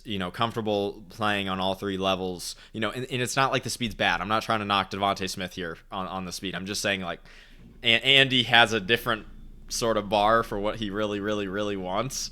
But yeah, so I think Devontae Smith, I would slot him into that kind of role, and then I would have Rashee Rice kind of flip wherever Devontae Smith wasn't playing. So if you had Devontae Smith in the slot on a play, I'd have Rashee out on the outside, and if you had Devontae Smith on the outside, I would have Rashee in playing power slot. I think that'd be the best way to orient the wide receivers. Yeah, I kind of agree with that. Yeah, I don't want to just completely like keep Smith outside 100% of the time in an Andy Reid offense, but yeah, I think what like Andy Reid does creatively with his move around Z player, you want Smith taking that role. But there's plenty of things he can still do on the outside. He plays very well on the outside. So and Rashee Rice does very impactful things out of the slot. It's probably where he played best from when he was breaking out last season. Was those, especially like those slants out of the slot. So and especially you're probably getting too high when you have Devontae Smith and AJ Brown on the outside with Patrick Mahomes throwing to them. So you're giving Rashee Rice plenty of room to work underneath. I think it's worth talking about Xavier Worthy and Jahan Dotson, because I think Jahan Dotson was kind of making a name for himself. Would you maybe use Jahan Dotson as like a red zone sort of player? Yeah, most likely. I mean, he didn't have that many touchdowns with the Eagles last season, which I think that was more on the offensive planning than it was his talent. Because you watch Jahan Dotson's highlight reel of this past season, you would think he's probably a top 5 receiver in the league. Because every single play he made was a Superman type play, and that's kind of how that might just be Jalen Hurts. That's how he likes to use his wide receiver threes. He likes every single one of them is always the highlight play. He never because they're always the 4th or 5th read, which usually in the Eagles, you never throw to your 4th or 5th read because usually your 1st or 2nd's always open. Right. So, yeah, no, I like him as a gadget type guy though, where Yeah. you could use him in certain situations. And Worthy, obviously, it's the same thing as with the Vikings. You can Right. save his speed, go out there, and play him a few snaps a game. And yeah, no. And I think some end around stuff in the when you've just entered the red zone, not right up next to the goal line, but some of the end around wide receiver speed option sorts of plays that Andy Reid likes to run. I think at around the 20-yard line, and see if you can break through a run, and get really close to the end zone or in. I think would be a nice way to use him as well. So yeah, and yeah, I guess we move on to the tight end room right now. I think it's a very solid room right there. Obviously, yeah. Where you have, I mean, I don't know who would be your first tight end. I mean, Travis Kelce maybe. I think I think Travis Kelce's still the best tight end in the room, but I think you'd probably keep him on ice in the regular season for the most part. I don't know. I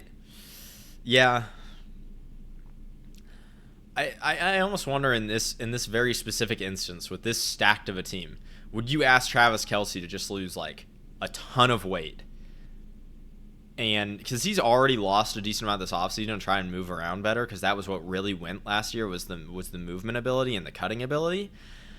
I wonder if you would just almost be like, Kelce, we have Goddard.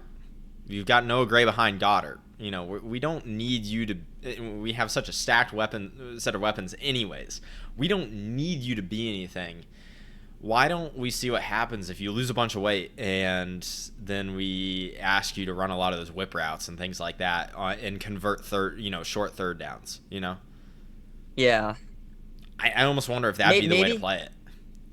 Yeah, because there are a ton of tight end depth there. You have Goddard, who's fundamentally sound at almost every part of a tight end position.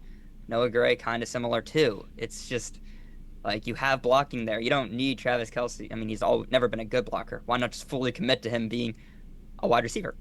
Like, not actually play outside receiver, but like I feel like you could just throw him out there on third downs and play him as a power slot. You know? Yeah, you could. You know, situations where you don't need yak and you just need the guy to get open in a particular spot where the quarterback knows he's going to be. You know? Yeah. Anyways, all right, time for you to talk about the O-line. Okay, so I think O-line here is pretty simple because I think actually both of them complement each other pretty well. I think so. In terms of it. So obviously at left tackle, you would put Mailata. I don't even need to say that much here. I mean, he had his best season of his career last year. Incredible player, and I don't even think he's actually hit his absolute prime yet. I think that's going to come this year or next season, but top tier left tackle in the league. I want to be on the record and say that I think Josh Simmons has more upside than Mailata, which people can shout at me for, and you can shout at me for if you want. I just want to be on the record saying I think he has more upside career-wise than Mailata. I think Mailata will always be some level of susceptible to speedy guys bending the edge. And I think in a perfect outcome for Josh Simmons, he is the exact prototypical size to both deal with the power and the speed. The thing is, we're doing current team right now. No, Mailata should go there. I'm going to take the opportunity to be on the record and say that I think Josh Simmons has that type of ceiling. I also just don't think Josh Simmons does have the same run blocking ceiling though. That's fair. That's fair. I think in pass pro you can make the argument, especially in an Andy Reid offense. Though I think the pass pro matters so much more that maybe, yeah. It's just I don't know. Mailata is pretty complete.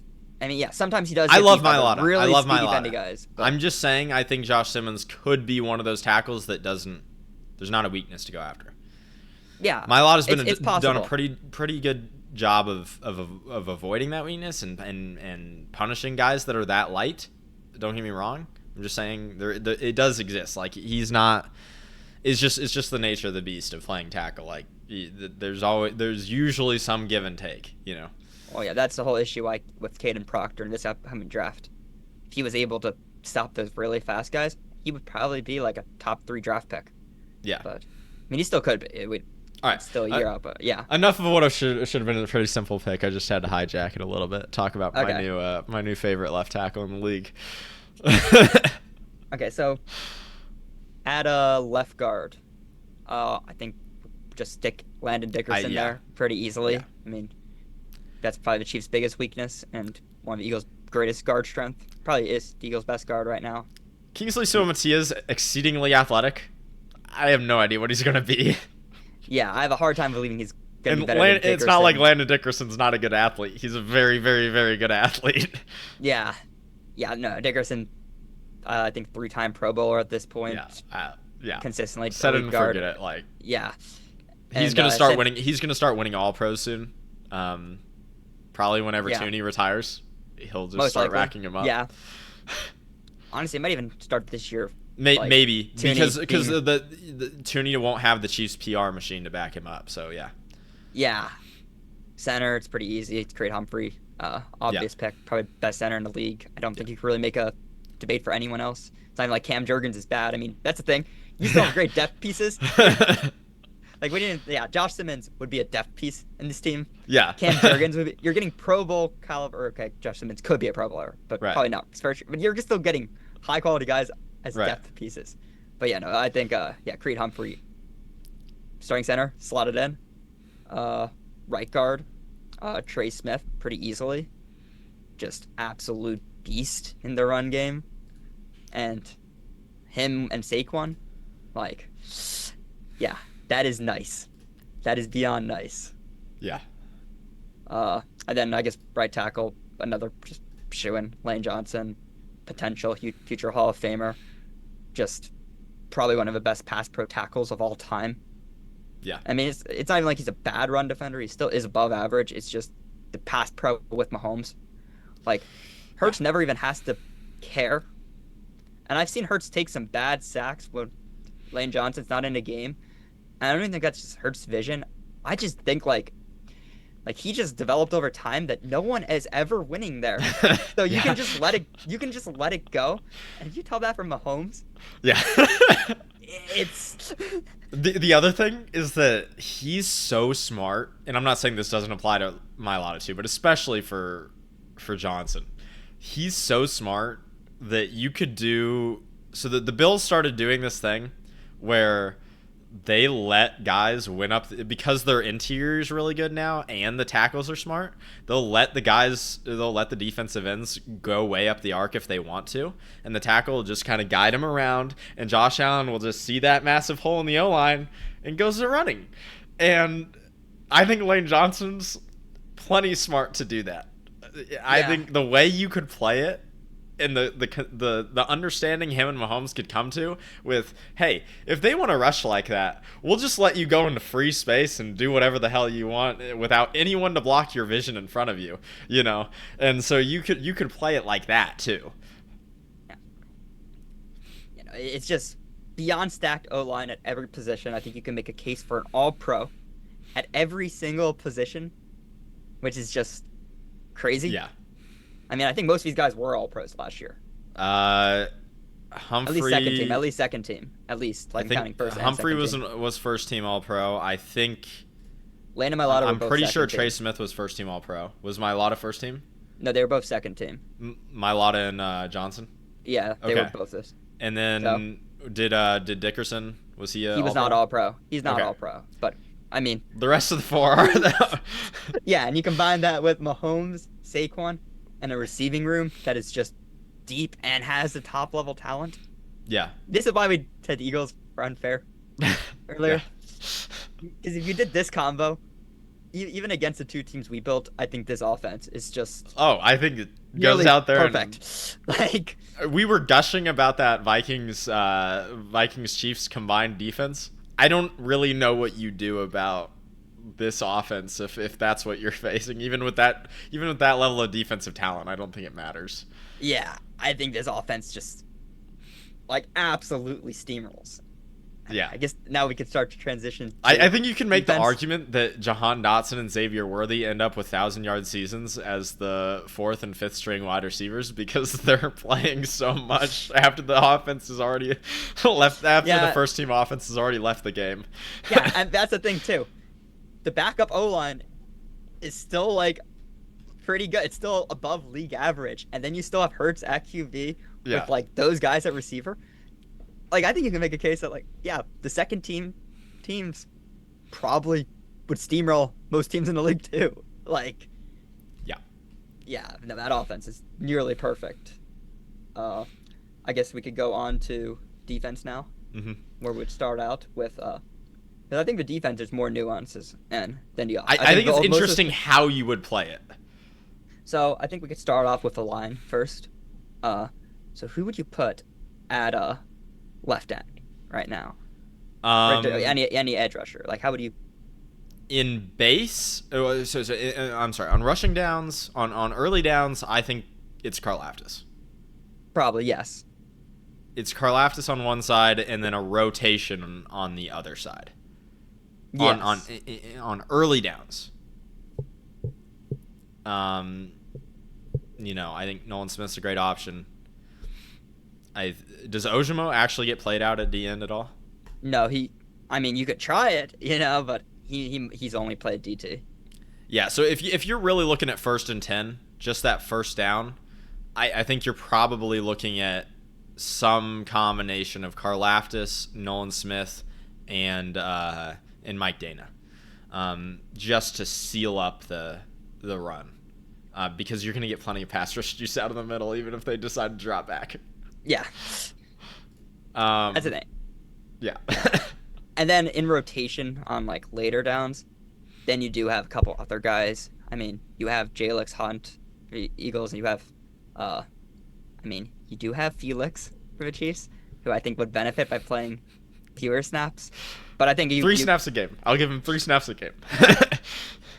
Is there anyone else I'm forgetting on the Chiefs right now who could also be rotation? Because Eagles also have their guys who have the upside. No, and it's Felix and Uzama and maybe Gelati will be that. We have Omenihu. Omenihu can rush off the edge. It's just not.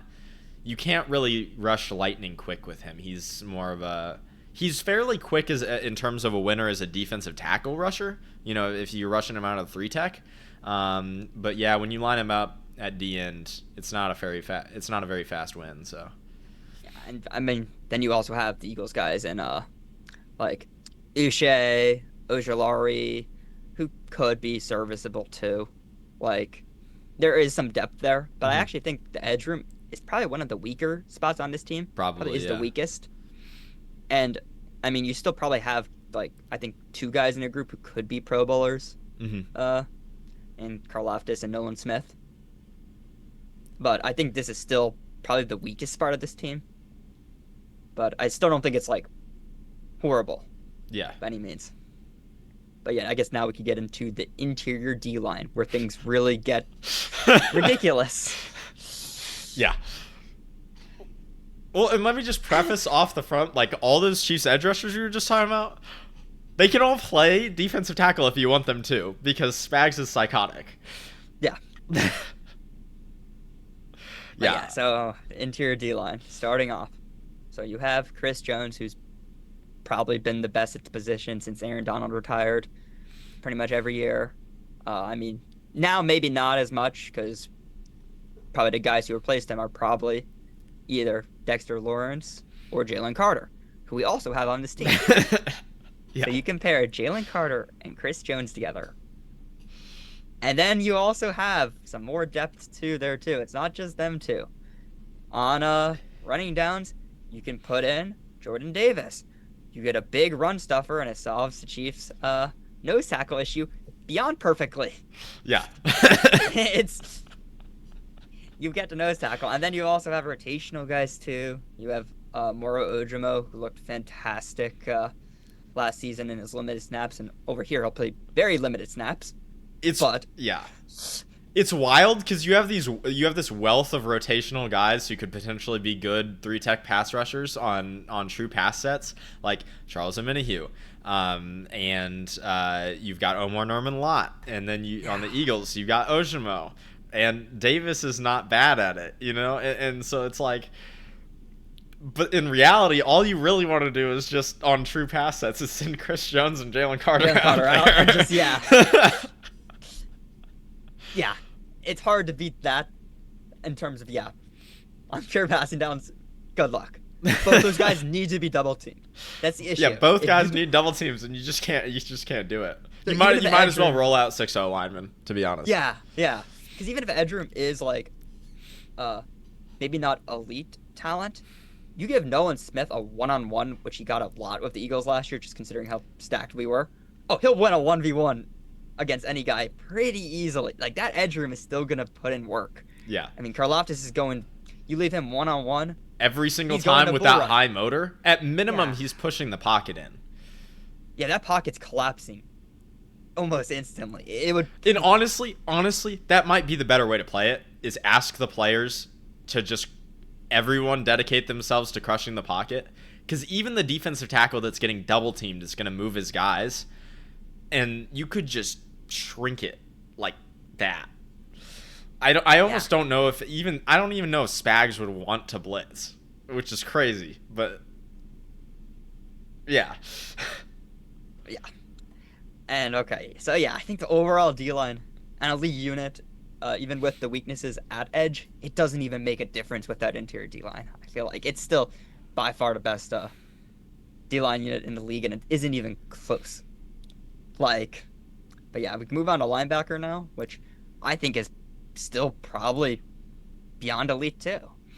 I mean, I guess you have Nick Bolton, who's been a top-tier linebacker for the last couple years. You have Zach Bond, who had his uh, Defensive Player of the Year finalist season last year. Coming off of that, uh, he's already said he's more confident than ever now that he actually knows how to play the position. Yeah. Uh, then in the draft, you got Campbell too. Uh, I had forgotten about Gion Campbell. yeah, so you got a guy who should have probably been drafted way higher than he was. He's so versatile. You can even. I think in this particular defense, we need to try and use Jihad Campbell as an edge rusher. Probably. Because then you still have Drew Tranquil too. And Leo Chenal. Oh, and Leo Chenal too. More athleticism there too. If just maybe somehow a team got into like 3rd and 2 against this defense, you'd be able to sit in base defense and line up Leo Chenal, and you could mug them up. You could sit them on the edges. You could do whatever the hell you wanted with them. But you could line up Leo Chenal and Zach Bond as basically extra defensive linemen, and then still have Nick Bolton capping the defensive tackles. It's crazy. And we didn't even mention that you still have Nakobe Dean there too. Right. Who was a Pro Bowler. Like. Yeah, when you inevitably get into 3rd and 15, the passing down linebackers you're gonna be facing aren't, slightly slower, Nick Bolton and Zach Bond. No, you're gonna be dealing with Nakobe Dean, Drew Tranquil, and Jihad Campbell. Yeah. It's really not fair. Yeah. I actually think this might be one of the biggest strengths of this team, actually, just how many guys who... Yeah. Like, you pretty much just stole almost, like, a lot of top linebackers in the league right now. Fred Warner is missing out. Maybe he gets traded. You just don't have the one true elite guy that can do both the pass coverage linebacker, like they're almost a corner, and the downhill run game defense. But to be fair, there's like 2 of those guys in the league, and one of them didn't even play up to that level last year in Roquan Smith. Every year you got Fred Warner doing his thing, but it's pretty much Fred Warner, and maybe someone else joins him because they had a really good season. I don't know. I think you could make a case for Zach Bond last year too. How much were you really lining him up and being like, oh, that really good route running back's hit yours? No, you weren't doing that a lot, but because you can do that every down with Fred Warner and be like, all right, I'm good. He did only allow, I think it was over 15-yard passes. He only allowed 2, and if you go back to the tape and look at them, they were he was playing perfect coverage, and it was just Trevor Lawrence threw a perfectly thrown ball one time where it was I don't think any corner could even I'm not trying to attack Zach Bond, okay? I'm just saying he's better at other stuff. Yeah, he's better at other stuff, but I still think he is an impact player in pass defense. Yeah, All right, the corners. All right. I want to see if you say it or if I have to say it. What would you do with the corners and the safeties? Okay, so I would put Cooper DeJean in safety, just starting it right off. Good, you said it. Okay, yeah, just because I feel like in order to get the best use out of these corners, I think McDuffie is going to be in the slot. Yeah. I think DeJean was absolutely incredible in the slot as a rookie. Based on any single metric, eye test, or anything, he was an amazing slot defender. I think that was probably the best position he could have played as a rookie last season. I think Eagles are going to keep him there, at least in the time being, but there has been talks of him transitioning to safety or even outside corner. For this team, I think DeJean's safety. Yeah. I don't think that's even a question. It's just, frankly, Trent McDuffie is arguably the best from a purely coverage standpoint, is arguably the best coverage corner in the NFL. Now, you want to talk pressing, you want to talk, he's a really good tackler, but even if you want to talk the top end of tackling, if you want to talk, getting beat over the top, that's a different conversation. But pure coverage, keeping up with speedy slot guys, there's no one better in the league right now. And then you get the blitzing of Trent McDuffie, not that you probably need it for this team, but you also get the tackling up front of Trent McDuffie, which, all due respect to Cooper DeJean, he was fantastic at it last year. I think Trent McDuffie's still slightly better at it. And so, yeah, I think Trent McDuffie in the slot's a no-brainer. Yeah, I think just DeGene in general at safety too. I mean, there's a reason Yeah. he was projected safety, and I think a lot of the talks that he couldn't play corner was kind of stupid. I think a lot of it was just based on the obvious reason. Yeah. But his athletic prof, but no, but the reason why a lot of talks were that he should play safety is because he is built perfectly to play safety. He's a very instinctive player. Uh, he recognizes stuff very well. He's and he does cover ground fast. He's athletic. He sub 4.4 speed, uh, near 40-inch vertical. Actually, I think he did get to 40. But either way, like Right. he can play safety well. Oh, He's yeah. he's a great zone player. Use him as your strong safety. Yeah. Play him in the Yeah, box. Yeah. yeah. I mean, and obviously, and we've seen he's a sure tackler too. Like having him be able to be in the position to make more tackles. Yeah, I think right now he's a borderline Pro Bowl corner, but I think if you put him at safety, I think he's almost like he'll instantly be a Pro Bowl, even potentially close to All Pro. I think actually. I Yeah. think, but for the Eagles right now, I would keep him at corner as the roster currently Right. stands. Yeah. Yeah. But in this team, yeah, no, I think you transition to safety. I could see in base defense deciding that if you find another outside corner, I could see saying in base defense for the current Eagles roster that you would want to play a strong safety in base, but you guys don't need to play base that often with the defensive line you have. So Yeah, Fangio did actually say that in a recent interview. He said he wants in base defense, he wants DeJean to play safety. It's just Eagles ran base, I think, under 10% of snaps. right, yeah, Like, I think it's going to be a useful tool to be comfortable with for when you play the Lions, and yeah, that's the only time it'll really make a big difference in the playoffs, in my opinion. yeah. I guess we can move on to outside corners. I think this is pretty easy. You would take Quinion Mitchell. You would take Jalen Watson. I think you just pencil those guys in, unless you have any different opinions there. Here's my thought: if Cooper DeJean can play outside corner very well, I could see him being better than Jalen Watson. And then the question would be, is can Jaden Hicks play strong safety for you? And I think the answer to that could be yes. I think he could play at that caliber. It just, you don't know. So I think if Jaden Hicks was playing really good, you would look at maybe Cooper DeJean playing the other outside corner spot, or even him and McDuffie rotating so that the teams don't really necessarily know what to expect going into games, right? But yeah, I think something along those lines. Jalen Watson's still a very good outside corner, and you've got a lot of depth from the Chiefs as well. You're Christian Fulton, Noel Williams, Najee Johnson, all guys who have played, Williams are all guys who have played significant snaps, and would be able to fill in at any point. So yeah, Yeah, I still think I do prefer Jalen Watson at outside corner though, and just having DeJean safety. yeah, And for the other safety spot, you have a lot of guys to choose from. Uh, it's I really don't know who I would choose as my pick out of all the other options, because I mean from the Eagles you would have rookie Drew Makuba, you have Reed Blankenship, who's shown to be a quality player.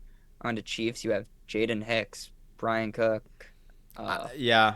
My Eh, personal thought is you literally just roll with the hot hand between Makuba, Blankenship, Brown, and Cook. yeah, I think it's and yeah maybe you actually could put DeJean anywhere because I think he could play anywhere too I a little just bit. don't want to take DeJean away from the line of scrimmage any more than I have to, you know? Yeah, I know what you mean. But yeah, I would roll with the hot hand. But yeah, you could look at if Jaden Hicks was really good, you could look at playing DeJean at free safety and then Hicks at strong safety. Yeah, it's possible. And that's the thing. I think the safety room, out of those four guys, they will get the job done. Oh yeah, I actually think like, even on both teams right now, like on the Chiefs, I know they lost Justin Reed. I still think the current guys they have will get it done. On the Eagles, I'm not really concerned about safety too much. I think Blankenship and either Makuba or even Sidney Brown, who has that upside, can get it done. Like I'm not concerned. So you could take all those four guys and put them together. It'll pan out. yeah. But All yeah, right, all right. Here's a fun question for you. In this scenario where you've got so much depth across the board, that anybody can be a returner without really worrying about wearing him down. Okay? Who are your kick returner? Who's your kick returner and who's your punt returner? Hmm. This is tough. I mean, I would probably go Worthy. Right, but where would I put him? Or I'm sorry, who are your two kick returners, and then who's your punt returner? Oh, okay. Right, because Yeah, we moved to the new kickoff yeah, format. yes. I would probably go Worthy for punt returns, actually. I think so. See if you can break it open. Yeah. Because most of Just the 'cause- time, punt returns, it's if you get a seam, let's go. But usually it's like, just get us the few yards and then you're done. Yeah. So I kind of like Worthy is if the seam's there, you can take off. And then a kick return, I would probably one of the guys I'm thinking is just Pacheco here. Honestly. Yeah, I see Like, that. just because, yeah, if he gets injured, oh well, it doesn't really impact this team at all. Kind of. Yeah, I want to throw out. I want to throw out AJ Brown. He would never do it. He would never do it in the actual NFL. But in this scenario, maybe. Yeah, no, it would be ridiculous because he's probably the best combination out of the wide receivers and the cornerbacks. He's probably the best combination of speed and hard to tackle. Well, and I guess for that matter, you're probably how about kick returners to Saquon Barkley and yeah and AJ Brown. I don't know. I still think Saquon's value to this team is still high. Yeah, because if he gets injured, you're kind of yeah. Then the running back room becomes you lose your explosiveness out of the running back room for sure. So yeah, I probably wouldn't go Saquon, even though obviously he would be elite at it. But I think AJ Brown is kind of expendable in this team because even worse comes to worst. Oh, you're starting Worthy, Rice, and Devontae Smith. Oh no! Oh no! We're Patrick Mahomes at QB. It's like, come on, like. Yeah. I think this team, if this team loses a game, it would take a generational performance. I feel like it would have to be like a Gabe Davis 4-touchdown type. Like it would take some real. This is a type of team that that doesn't even exist, even if you abolish the salary cap. Yeah. Like this doesn't happen, even if. Yeah. No. Yeah. Even if you did. Like I don't think you could even build this team in Madden. Because unless you like force trades or something, I don't think Madden would let you even make a team like this. Like, even if you turn a salary cap off in Madden and you tried to build the greatest roster ever. Yeah. Yeah, it's a wealth of talent. It's fun exercise. Yeah. Well, if anyone actually watched this whole thing, I applaud you. We're now at the 2 hour and 17-minute mark. Oh wow.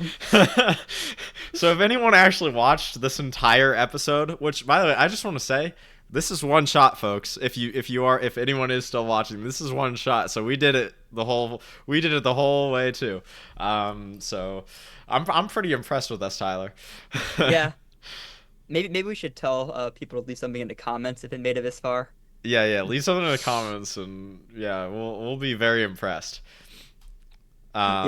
Yeah. Actually, no. Say what's something random we could have? Just so like some random comments are there, just so we know who's. Cooper DeJean is a safety.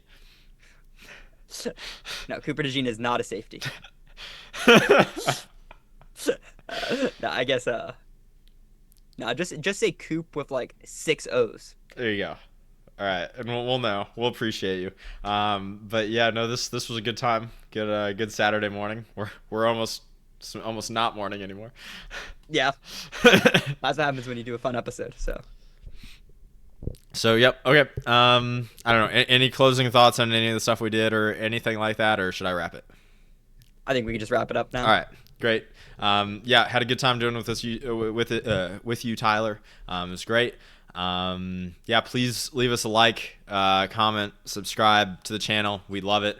If you would support us, we're trying to create some fun content here, serious content to break things down. I think we're getting better every single episode. So, I'm looking forward to what we do next, and so should you. All right. Have a great day.